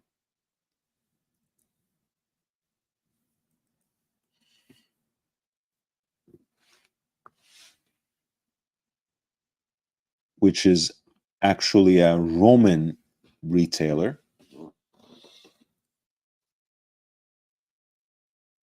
50 millimeters in diameter, so you have something quite substantial in hands, leaf-styled hands,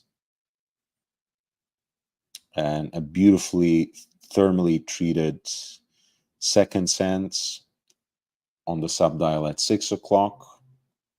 That's a sector-styled subdial with a radially grooved finish at its center.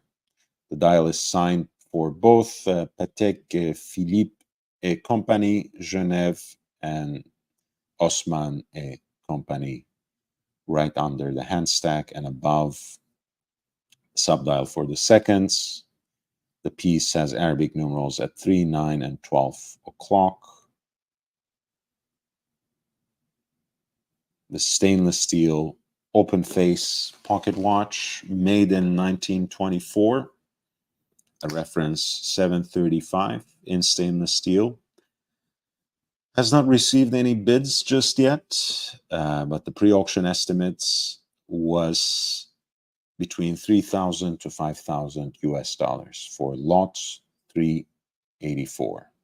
I meant euro. I don't know why I said US dollars. 3,000 to 5,000 euro. I guess because we're getting close to that time again. It's almost 11 o'clock.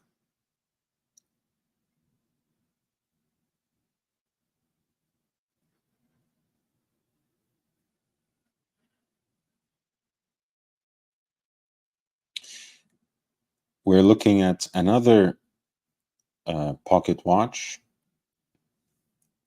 an older one, again made in 1892, with a 41 millimeter yellow gold case.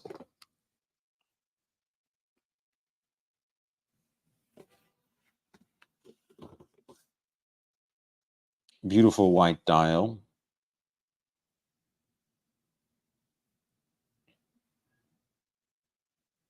White enamel dial.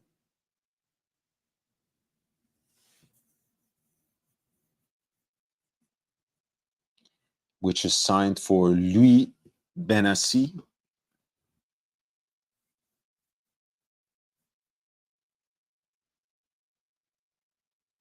It's a very interesting timepiece, and you can read, if you would like, in the lot essay, the kind of importance that this particular watch has. Look at the barleycorn guilloche decoration.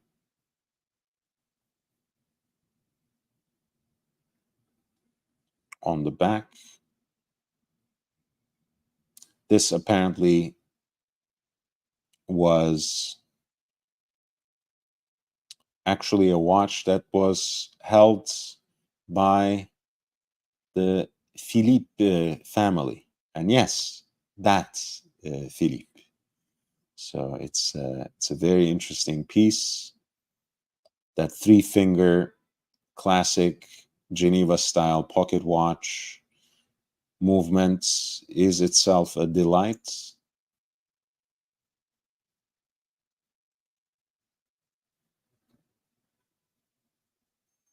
Very beautifully preserved.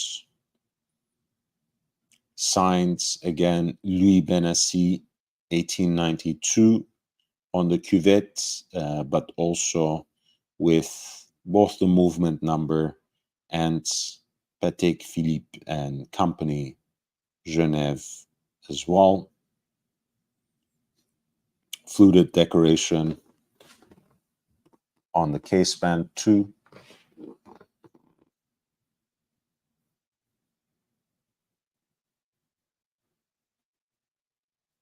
A very beautiful piece right here at lot 383. Basil says, sounds been good. Thank you, man. Thanks for letting me know. That link was to 383 if you want to read for some reason the details of this watch's history, which is pretty significant.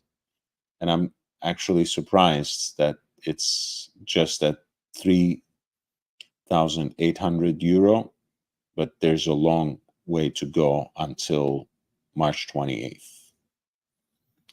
But yeah, even, the simplicity of the display with those spade hands, white enamel dial with slightly elongated Roman numerals, and also minutes in Arabic numerals as well, inscribed in red.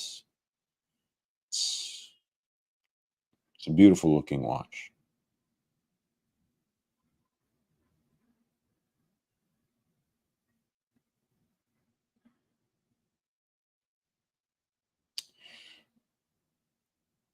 Let's look at something that's very contemporary, because you guys know that Rolex just started doing fluted bezels on their platinum day dates. And you might also know that this ice blue dial that we have just seen at a platinum Daytona at the 116506, that sort of ice blue dial is a dial that they preserve for their platinum watches. So you're looking at a platinum day dates with an ice blue dial that has baguette cut diamonds as its hour markers.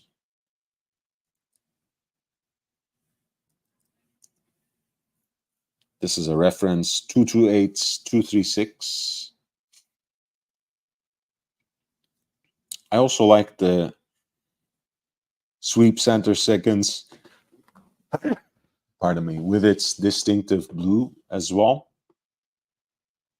Very beautiful piece. And of course, must weigh a ton, being presented on the matching president style bracelet.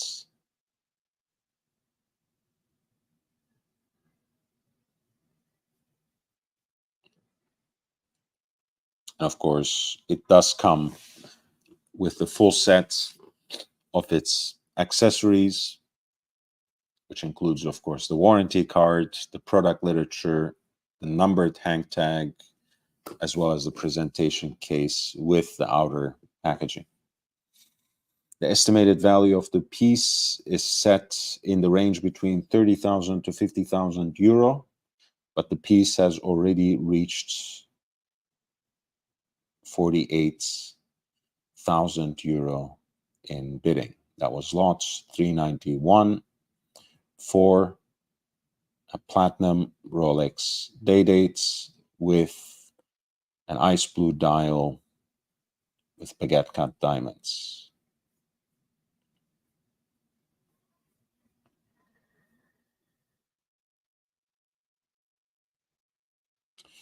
Let's stick to the theme, perhaps, and look at a bread and butter day dates and two more interesting ones. Here's a classic day dates, perhaps in its most iconic and established iteration, in yellow gold with a 36 millimeter case, on the matching president bracelet and with a champagne dial. This is the reference 18038, which has the quick set day. So 1803, one of the classic vintage day date references, which can be a very good value proposition, is sometimes shunned by some collectors because it doesn't have any quick set ability. That's why the 18238 with its double quick set for both the date and the day can be a nice sweet spot for collectors, especially those collectors who are interested in neo vintage. That's the perfect day date for them. But 18038 at least has the quick set day. This particular example is from around 1987.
Apparently, the watch has been refinished. I'm sure your eye has caught it. You know, it has this kind of high polish finish on the case and the bracelet rather than the original, which makes it quite undesirable if you ask me, but someone already placed a bid at 7,000 euro for lot 394. At any rate, should be interesting to see if how much this one sells for and whether it will get anywhere near the high ceiling of the pre-auction estimate, which is at 14,000 euro.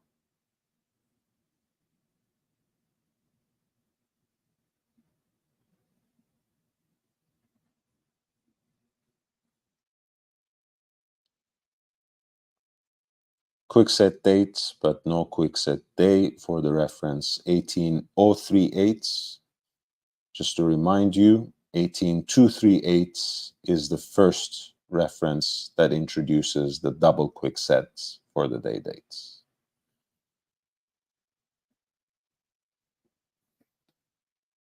I'm sending the link again for the auction. If there are any watches that you would like me to highlight, that you would like me to talk about in some detail, please feel free to send in the lot number with a super chat.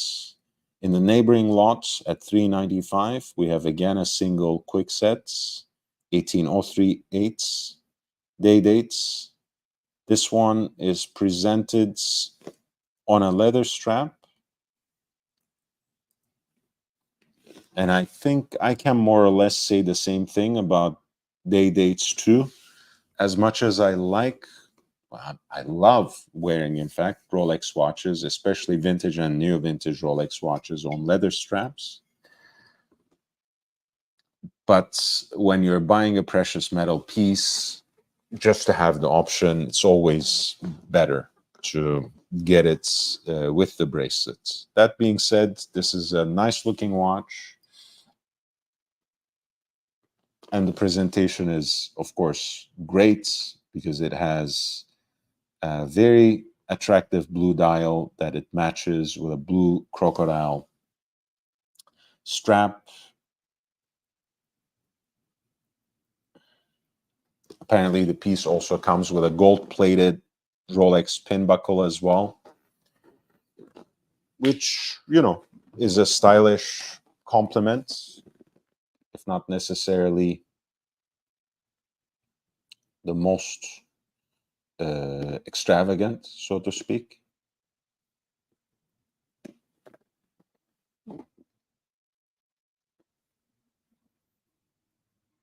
That dial is very nice, though. And the piece is currently being bid at 6,000 euro at lot 395.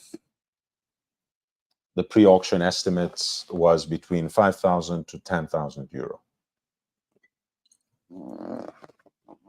I'm going to take a short break at this moment. This was lot 395. I'm going to be right back with 2 more day dates. This is a relatively rare one.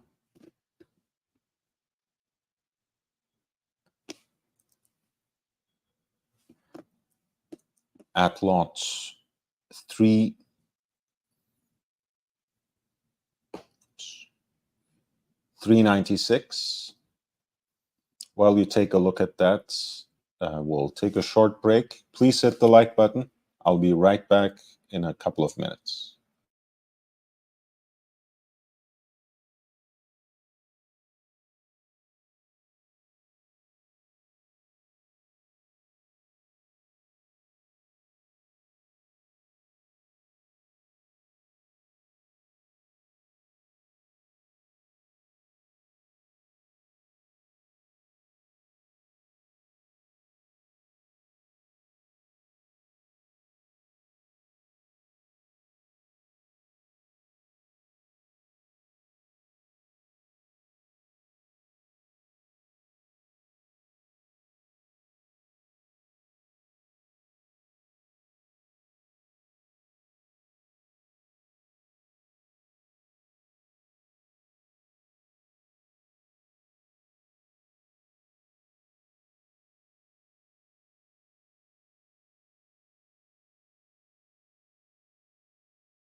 All right, I'm back, and we're looking at the Sotheby's Paris Fine Watches auction. We looked at mostly AP and Cartier pieces yesterday. Today we have been exploring the Pateks and Rolexes they have. And here they have a white gold Rolex day dates with a blue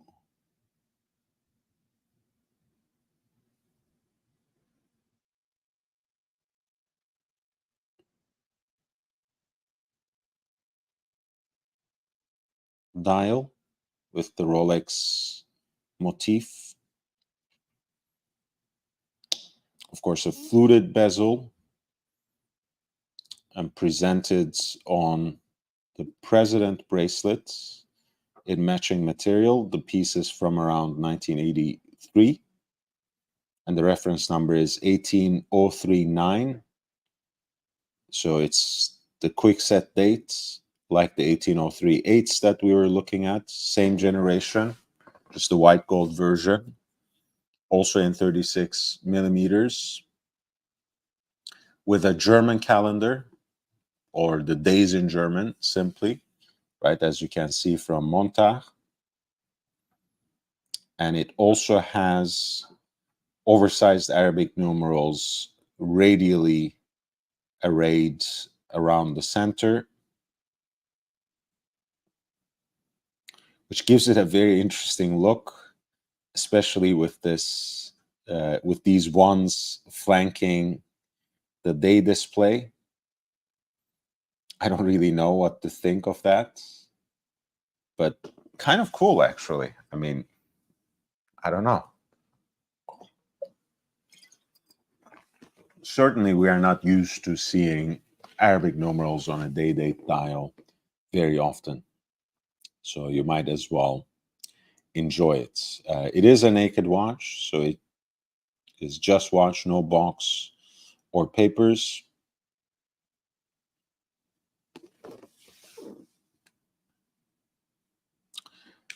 And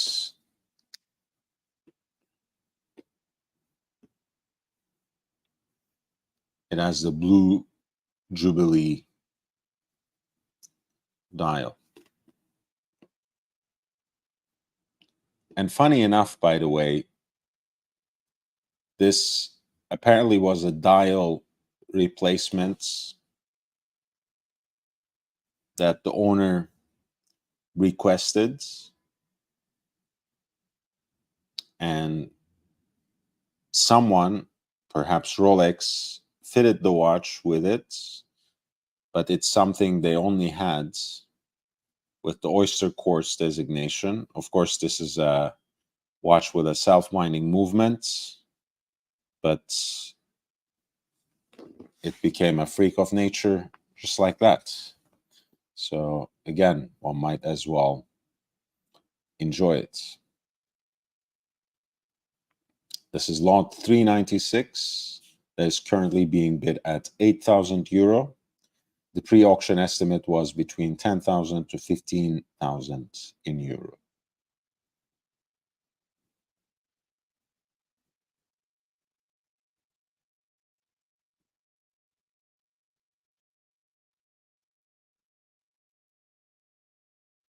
Here's a piece that might be of interest, again, to collectors who like Arabic dials, Arabic inscriptions, writings, and symbols on their Rolex watches and on other luxury watches. Of course, there are a lot of interesting pieces from other brands too that have such dials, that have the Armani Khanjar as well, Patek and others. This is the 1807, which is the 4-digit day date in yellow gold, but with a bark finish on the bezel and on the center links of the bracelets.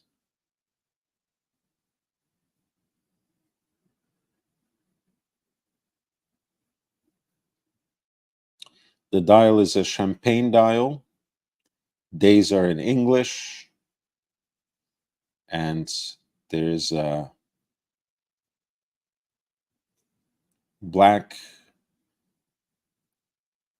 Omani royal, an example of a black example of the Omani royal insignia with the cross swords and the traditional dagger.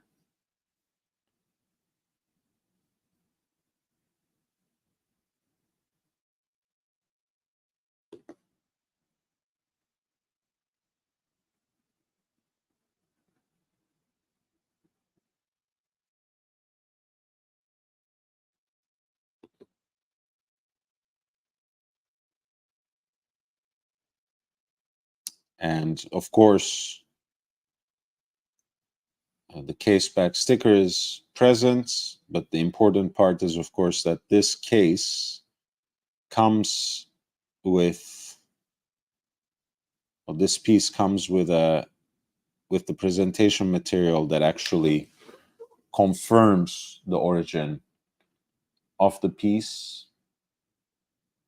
You can see the khanjar there as well. And on the inside of that presentation case, there is a piece of leather confirming the relationship between Qaboos ibn Sa'id, who was the previous ruler of Oman, and the famous London jeweler Asprey, who acquired these pieces, who helped the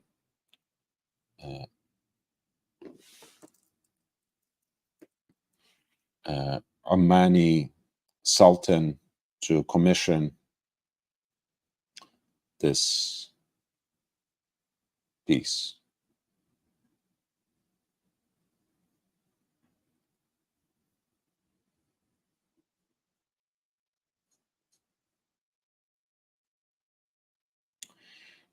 This Rolex day date reference 1807 with the Omani Khanjar at 6, a piece that comes with the box and papers from around 1974, a yellow gold with the bark finish on the center links of the president bracelet as well as the bezel. This is lot 393 from the Sotheby's Paris Fine Watches auction. It is being bid at 26,000 euro, and that was already the high ceiling of the pre-auction estimates. Please hit the like button if you haven't. If you have just chanced upon this live stream somehow, and if you're interested in watches, you're in for a treat.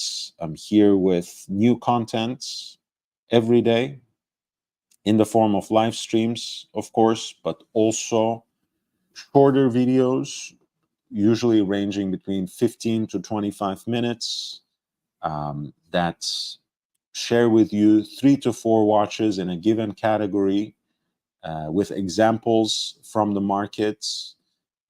So it has that sort of contemporary feel, but since I always pick and choose specific kind of models, genres, complications, I always pack it with relevant historical and horological information as well. So you'll find a lot to learn, a lot to enjoy in the video section as well, and not only in the live streams. Feel free to share these links with other collectors. The more the merrier. And of course, if you become a member of the channel, you get access to more exclusive content as well. I want to emphasize that this is a fully independent channel, only at the service of its audience. I have no associations or endorsements of any brands, any of the industry giants. I don't serve or endorse any of these auction houses. I use them for educational purposes and sometimes also to point extra deals and interesting deals. But as you can see, I usually direct you elsewhere where you can, armed with your information, armed with the way you educate yourself about watches, of course, with the help of my platform, where you can get the best value for your money. That being said, of course,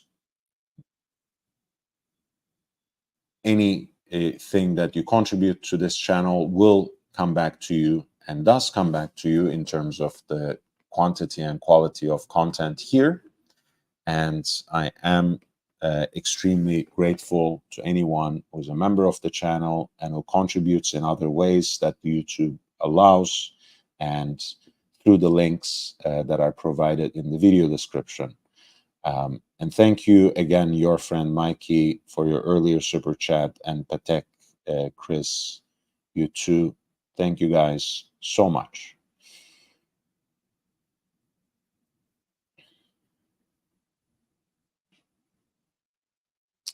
We have a couple more pieces, I think, I wanted to discuss here.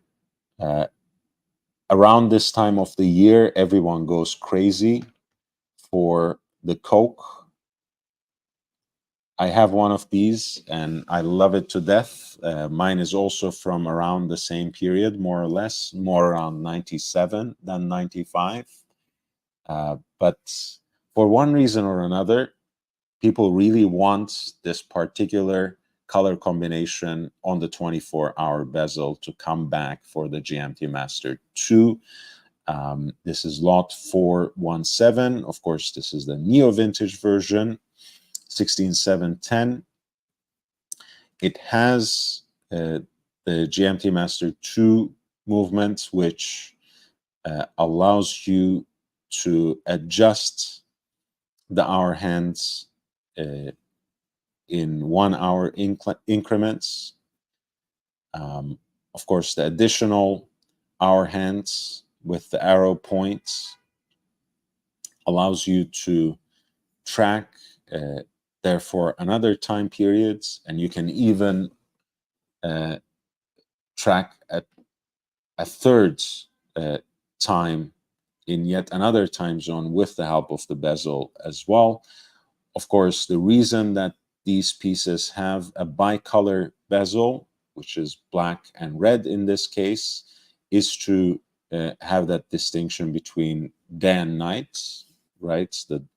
Often the darker color representing those times of the day when the sun is down, more or less, and the lighter color representing the day.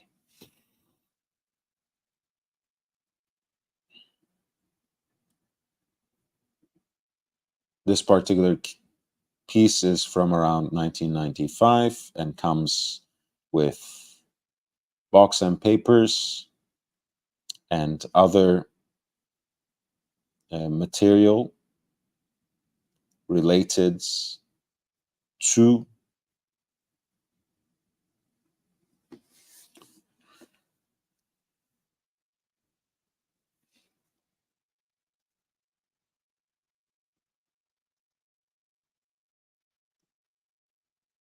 product literature. This is lot 417 for the Rolex GMT-Master 2 Coke with the black and red bezel, reference 16710. The piece is currently being bid at €10,000, and the pre-auction estimate was between 8,000 to 14,000 in euro.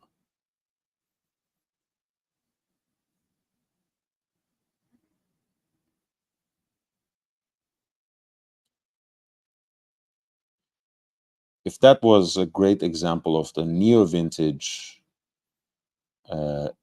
GMT-Master, here you have a very intriguing example of the vintage Rolex GMT-Master from 1968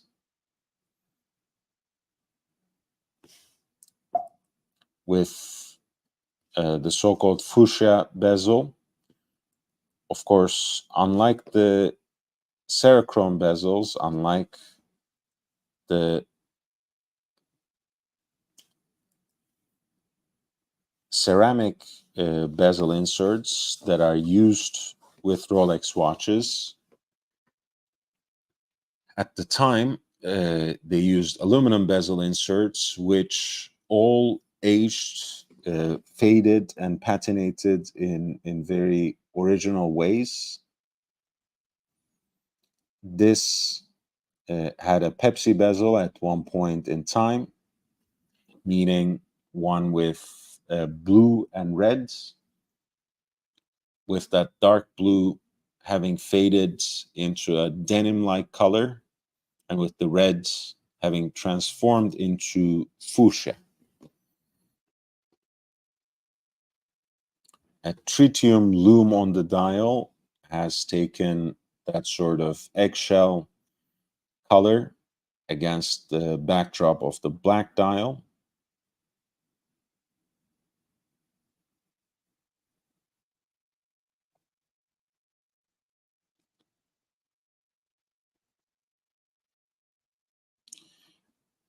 The case is not the sharpest one I've ever seen, but has a very nice look.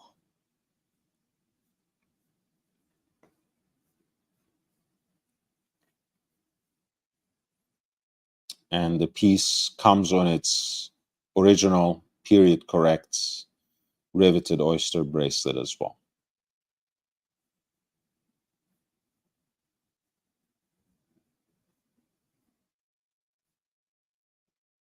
This is lot 416. The pre-auction estimate is 15 to 26,000 euro.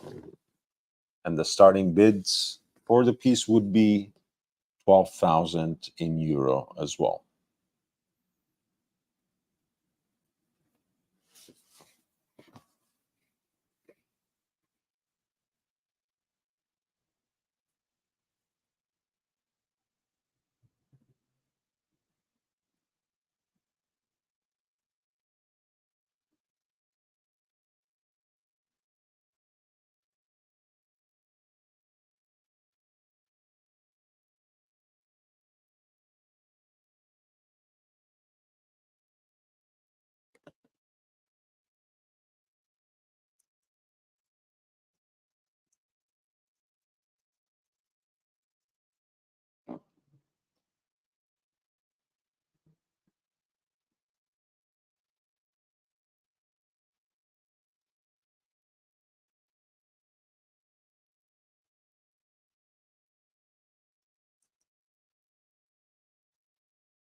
At lot 426, we're looking at the Kermit.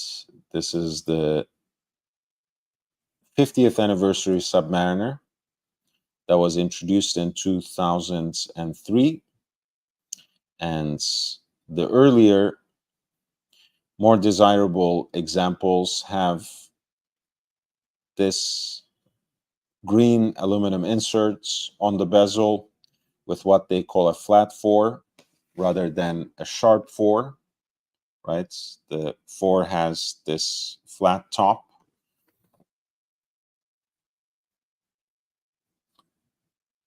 Of course, the most desirable ones usually would be with a Y serial belonging properly to year 2003, roughly speaking. You know, you guys know more or less that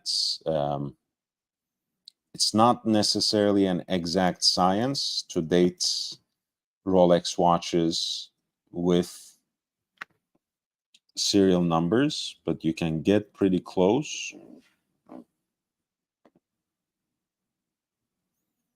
F serial gets it pretty close too, but again, Y serials are more desirable. This particular lot is an F serial.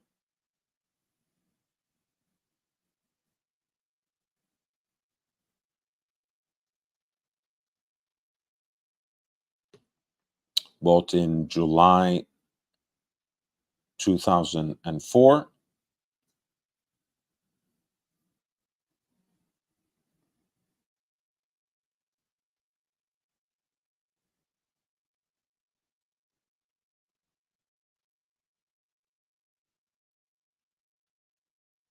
Lot 426 is currently being bid at 11,000 euro.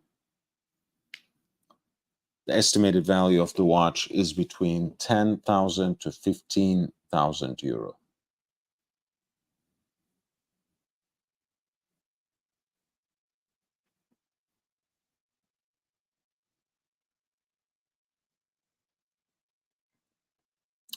The Hulk, which followed on the footsteps of that 16610 LV. This is 116610 LV for Lunettes Vertes, of course. Ceramic bezel in green with a matching green sunburst dial. It is apparently stickered, whatever that would mean, from around 2017 for a model that was discontinued in 2020.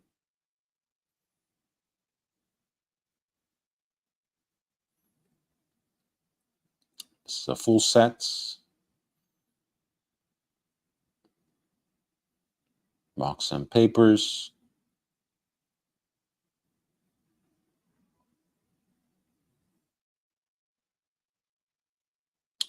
The estimated value was set between 10 to 15,000 euro, but the current bid for lot 428 already stands at 16,000 euro.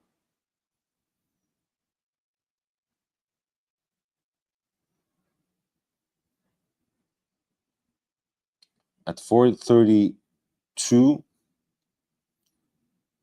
we have a Tudor Black Bay State of Qatar edition.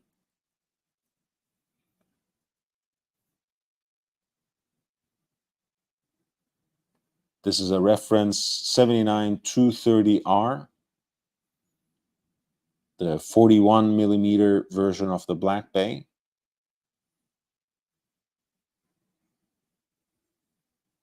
With a red bezel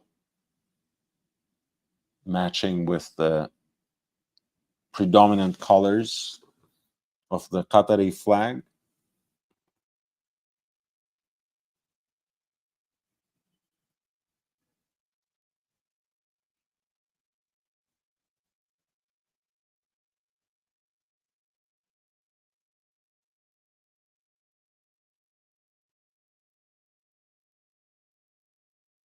It is certainly a limited edition, but no one quite knows what number exactly.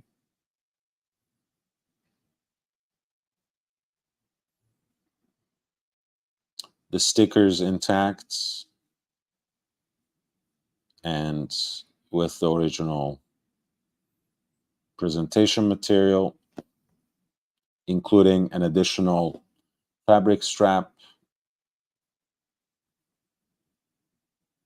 The pre-auction estimate was set between 3,000 to 5,000 euro, and the current bid for lot 432 is 3,800 euro.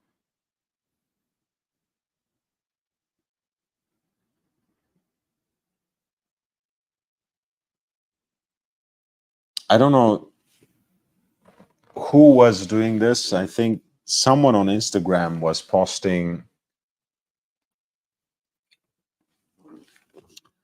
the yellow gold Yacht-Master just like this with the blue sunburst dial, saying that they are going to make a comeback eventually. I don't know if I agree with that prediction. I don't know if I can align myself with that sentiment.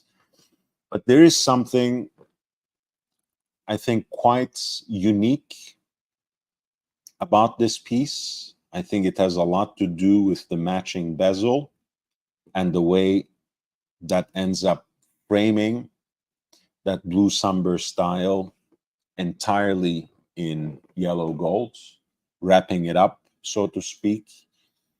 Of course, the red writing on some of these Yacht-Master models in and of itself can make them quite desirable for a certain kind of collector.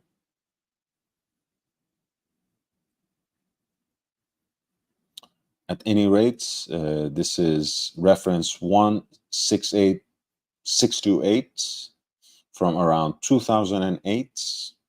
The watch arrives naked, for better or worse. This is the 35 millimeter size. The original Yacht-Master, of course, when it was introduced in 1992, was the reference 16628. So it was originally in yellow gold. This is the second iteration in a way. Of course, the version in 35 millimeters. It is currently being bid at €7,000, with the pre-auction estimates between 7,000 to 12,000 euro.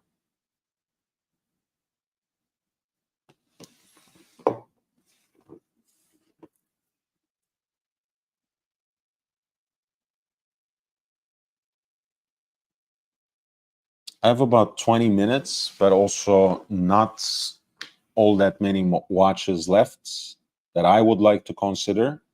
But if you would like to add anything to that lot, here's the link once again. Feel free to send in any watches that you would like me to highlight, that you would like me to talk about with a super chat, and I would be more than happy to dive in with some historical and horological detail.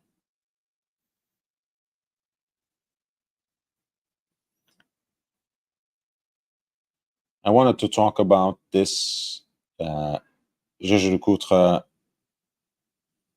Reverso in pink gold. It is a day date.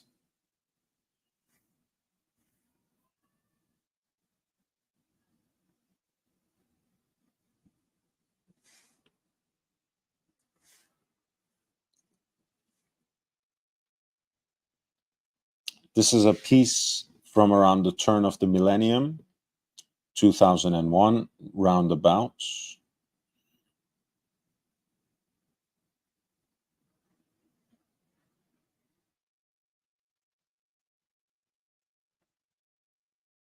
I really like the dial layout on this one, with sword style hands in stainless steel for the hour and minutes that are heat blued. At the center of the dial, you have a pointer date with a red arrow tip, and those red accents are continued at the 31st of the month, but also with the indication of the dates that is shown through an aperture at 11 o'clock as well. The case back is a blank canvas, which can be personalized or otherwise engraved.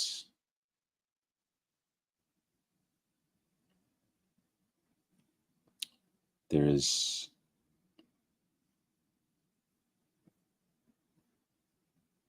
that pusher to correct the calendar. Sits flush at the case, right under the crown. And once again, this is a naked watch, meaning that it does not come with box or papers or any other accessories for that matter. This is lot 462 for a Reverso day date in pink gold from around 2001.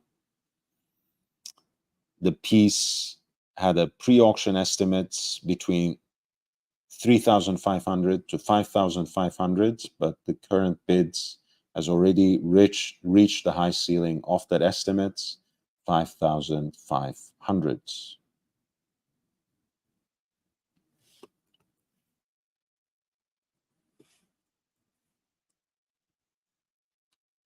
Vacheron Constantin has had quite a bit of success in the last few years with their luxury sports watch, the Overseas. Of course, the current generation is the third generation, but some of the aesthetic codes of the current design were already being set in place in the second generation.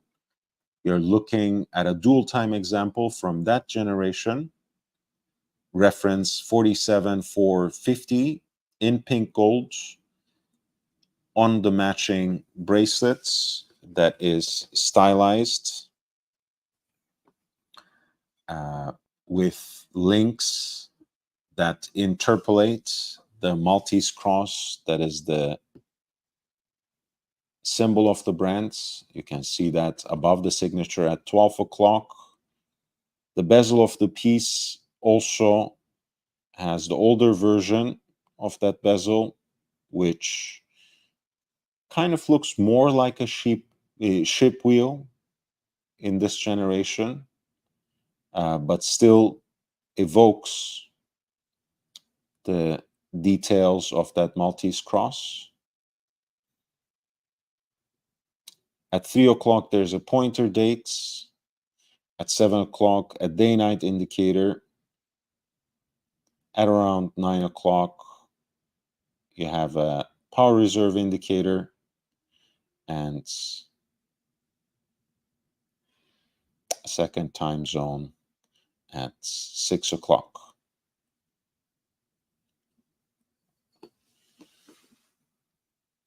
Sweep center seconds.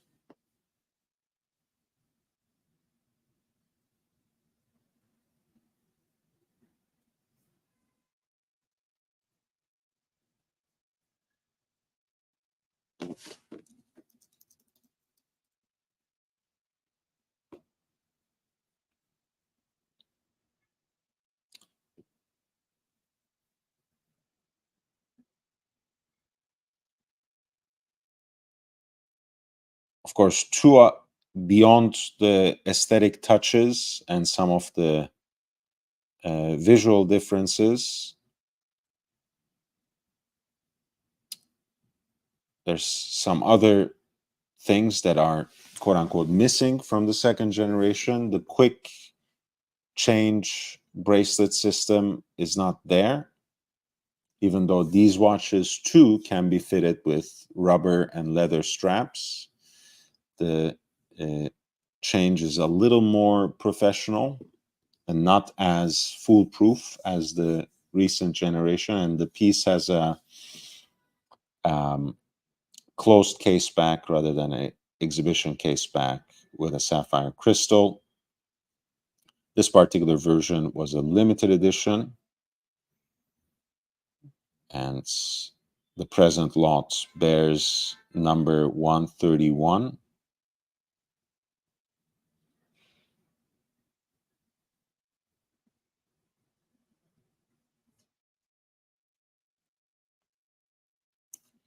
The piece also happens to come with the presentation box, as you can peep here.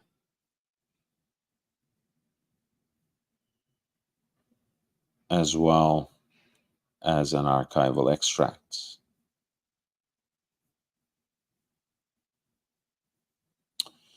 This was lot 456. Estimated value of the piece was set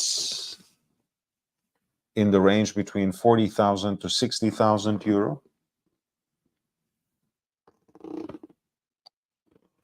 And no one has made a bid yet, but the starting bid would be 40,000 as well. Bruce G, thank you so much.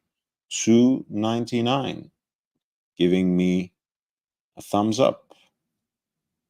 Thank you so much. Thank you for that super chat, and reminding everyone to upvote, to give a thumbs up, to hit the like. It really, really does help.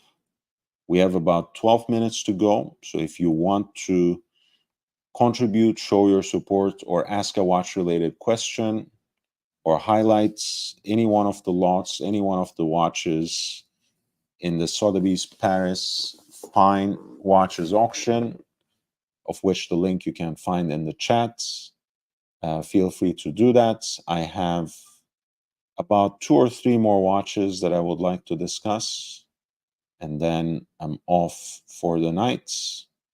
At 367, we have another white gold Daytona, 116509, in white gold, mounted on a matching, mounted on a oyster bracelet in matching material. This piece has a semi-precious stone dial, a red grossular garnet dial with brilliant cuts for the hour markers, brilliant cut diamonds, 8 of them specifically. You have Arabic numerals at the quarters, 15, 30, 45 for the minutes, and the Rolex coronet topping things off at 12 o'clock. The dial makes quite a strong statement, I would say, even without the diamonds indices. So this particular model might well be an acquired taste, but I know a lot of collectors go crazy about Rolex watches with stone dials in general and Rolex Daytonas with stone dials in particular. So let's see how this one fares in the Sotheby's Paris auction. It's lot 367 with the Rolex Cosmograph Daytona reference 116509. White gold with the matching bracelets with a red grossular garnet dial and diamond indices. No one has bid on the watch yet, but the pre-auction estimates set the value of this watch between 35,000 to 55,000 euro.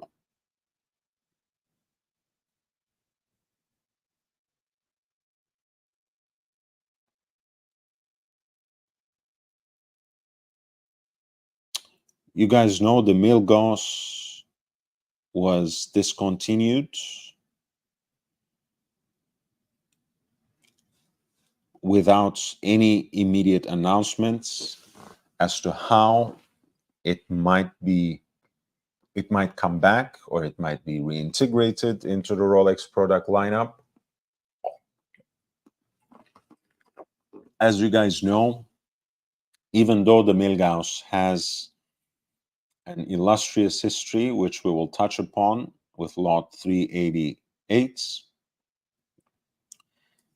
the anti-magnetic properties of the watch have been technically superseded, especially with the advent and even proliferation of silicon components for watch movements and the amagnetic movements that many brands use these days all across their lineups. That being said, Rolex has stuck to their guns, even though they were partners in the development of those silicon components with other leading Swiss brands that included Patek and Omega in the consortium.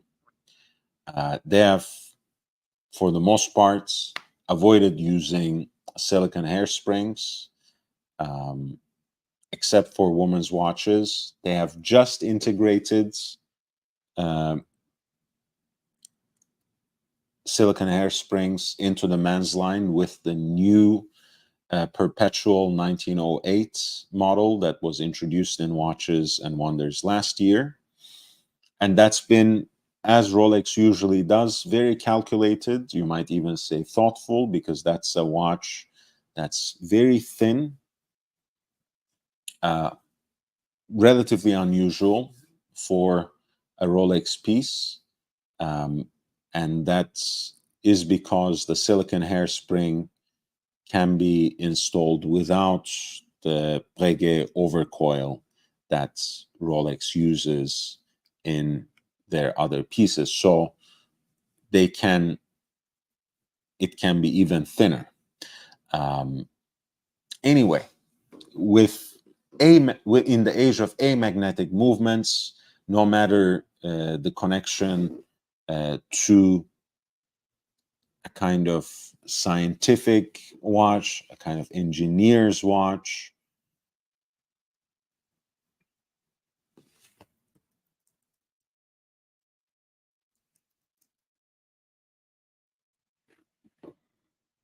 and even some historical models that were reportedly made for the CERN, the Milgauss didn't really have a place in the lineup, have a reason to stay in the lineup. So we are here. Now, lot 389 is the 116400 GV.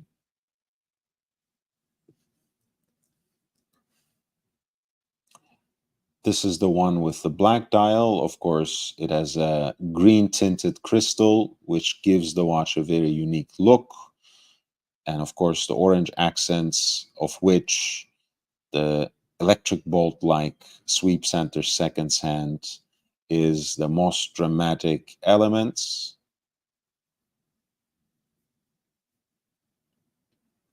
This is an example that does come with a presentation box, a Rolex COSC hang tag, as well as the outer packaging for that presentation box. Seemingly excellent condition, and it has the protective stickers on it as well, 2 apparently.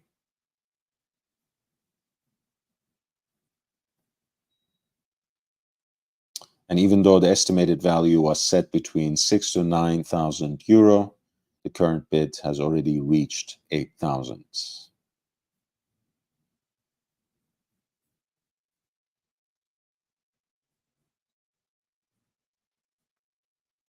Lot 390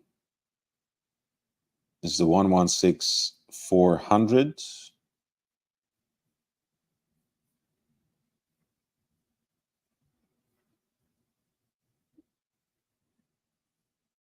Which marked a relaunch in and of itself in 2007. This particular example, the present lot, is from 2008, which brought back to the lightning seconds hand that provides that orange flare to the dial.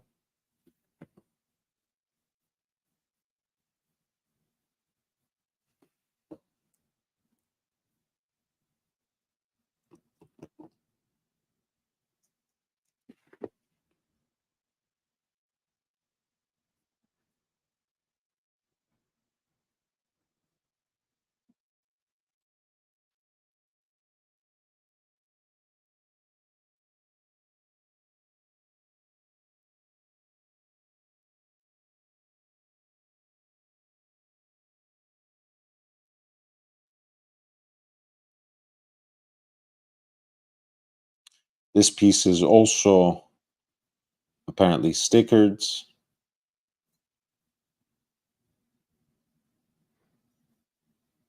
Comes with the presentation case as well as the warranty cards, not to mention the product literature.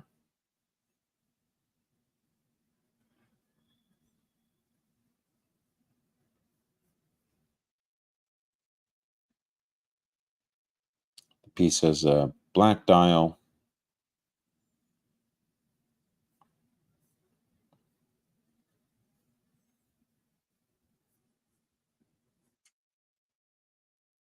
And lot 390 is currently being bid at 5,000 euro.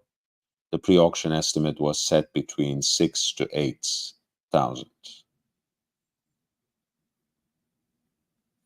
And finally, and this may very well be the last watch we'll discuss today, unless there are some special requests at the last minute or another watch-related question in the dying embers. Feel free to send any questions or simply contributions that you might have.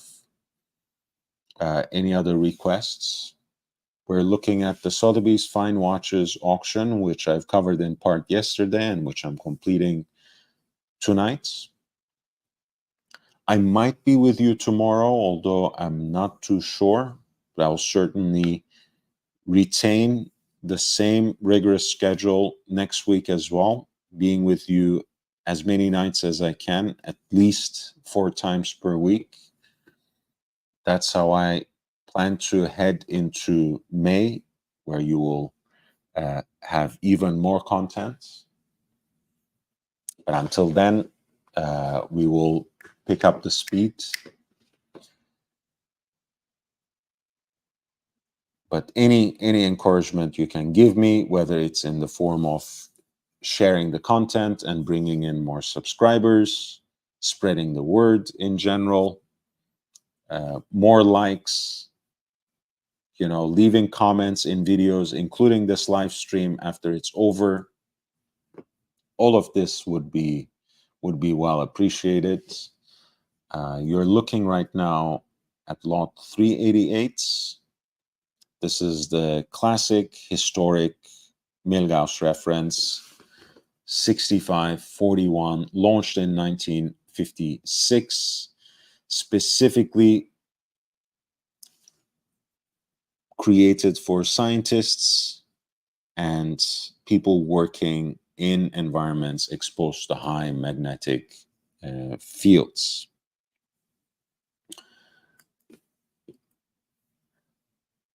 Rolex is said to have tested this watch with scientists from CERN, the European Organization for Nuclear Research, which is, of course, just kilometers away from their headquarters. The watch was resistant to magnetic fields up to 1000 Gauss, where its name comes from, Milgauss. And the magnetic resistance is gained by the use of an anti-magnetic cover, like a soft iron case, that is inside the watch, which forms a Faraday cage and shields against electromagnetic and electrostatic influences. This particular piece has an oyster case presented on a matching riveted oyster bracelets, a honeycomb style dial, this sort of webbed design, quite tropical.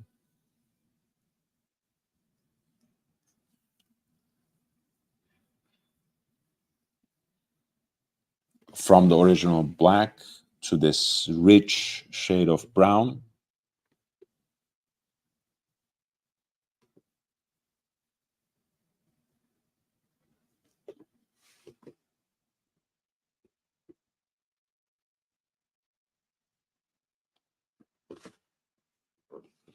The case is in decent condition.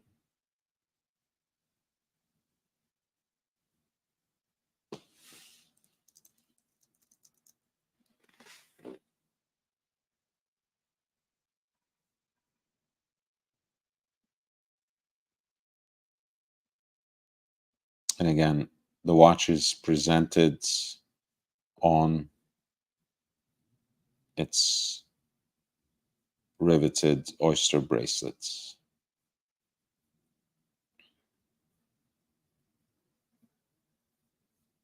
This is lot 388 for the historic reference 6541. The Milgauss, originally introduced in 1956. This present lot is from around 1958.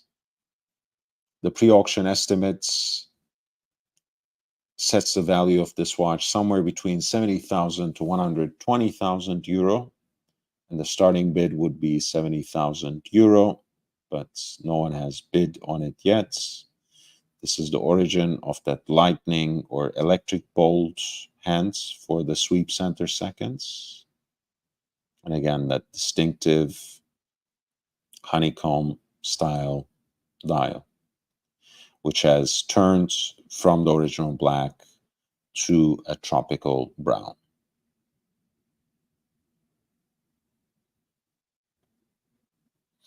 Thank you for being with me for tonight.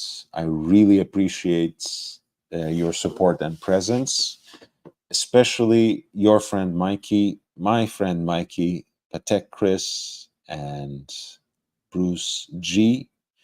I really, really cherish your contributions. It genuinely helps, really keeps the lights on. Again, this channel stands and falls with the contributions of its audience, and anything that you give to the channel, whether it is through the options that YouTube provides you in the form of these kinds of super chats, super stickers, super thanks that you can leave as comments after this video ends, or memberships, which will give you access to exclusive content that is an archive expanding every week at an increased quantity, at an increased frequency as well. With that being said, I will try to see you tomorrow, but if not, I will see you next week. I will see you on Monday. We are already on Sunday, actually. So I will see you tomorrow in either case, but perhaps later tonight too. I don't know, probably not. But in either case, I will see you in the next one. Until then, stay safe, stay healthy, wear and enjoy your watches. And if you have not clicked the like button, please do that now on the way out. Take care.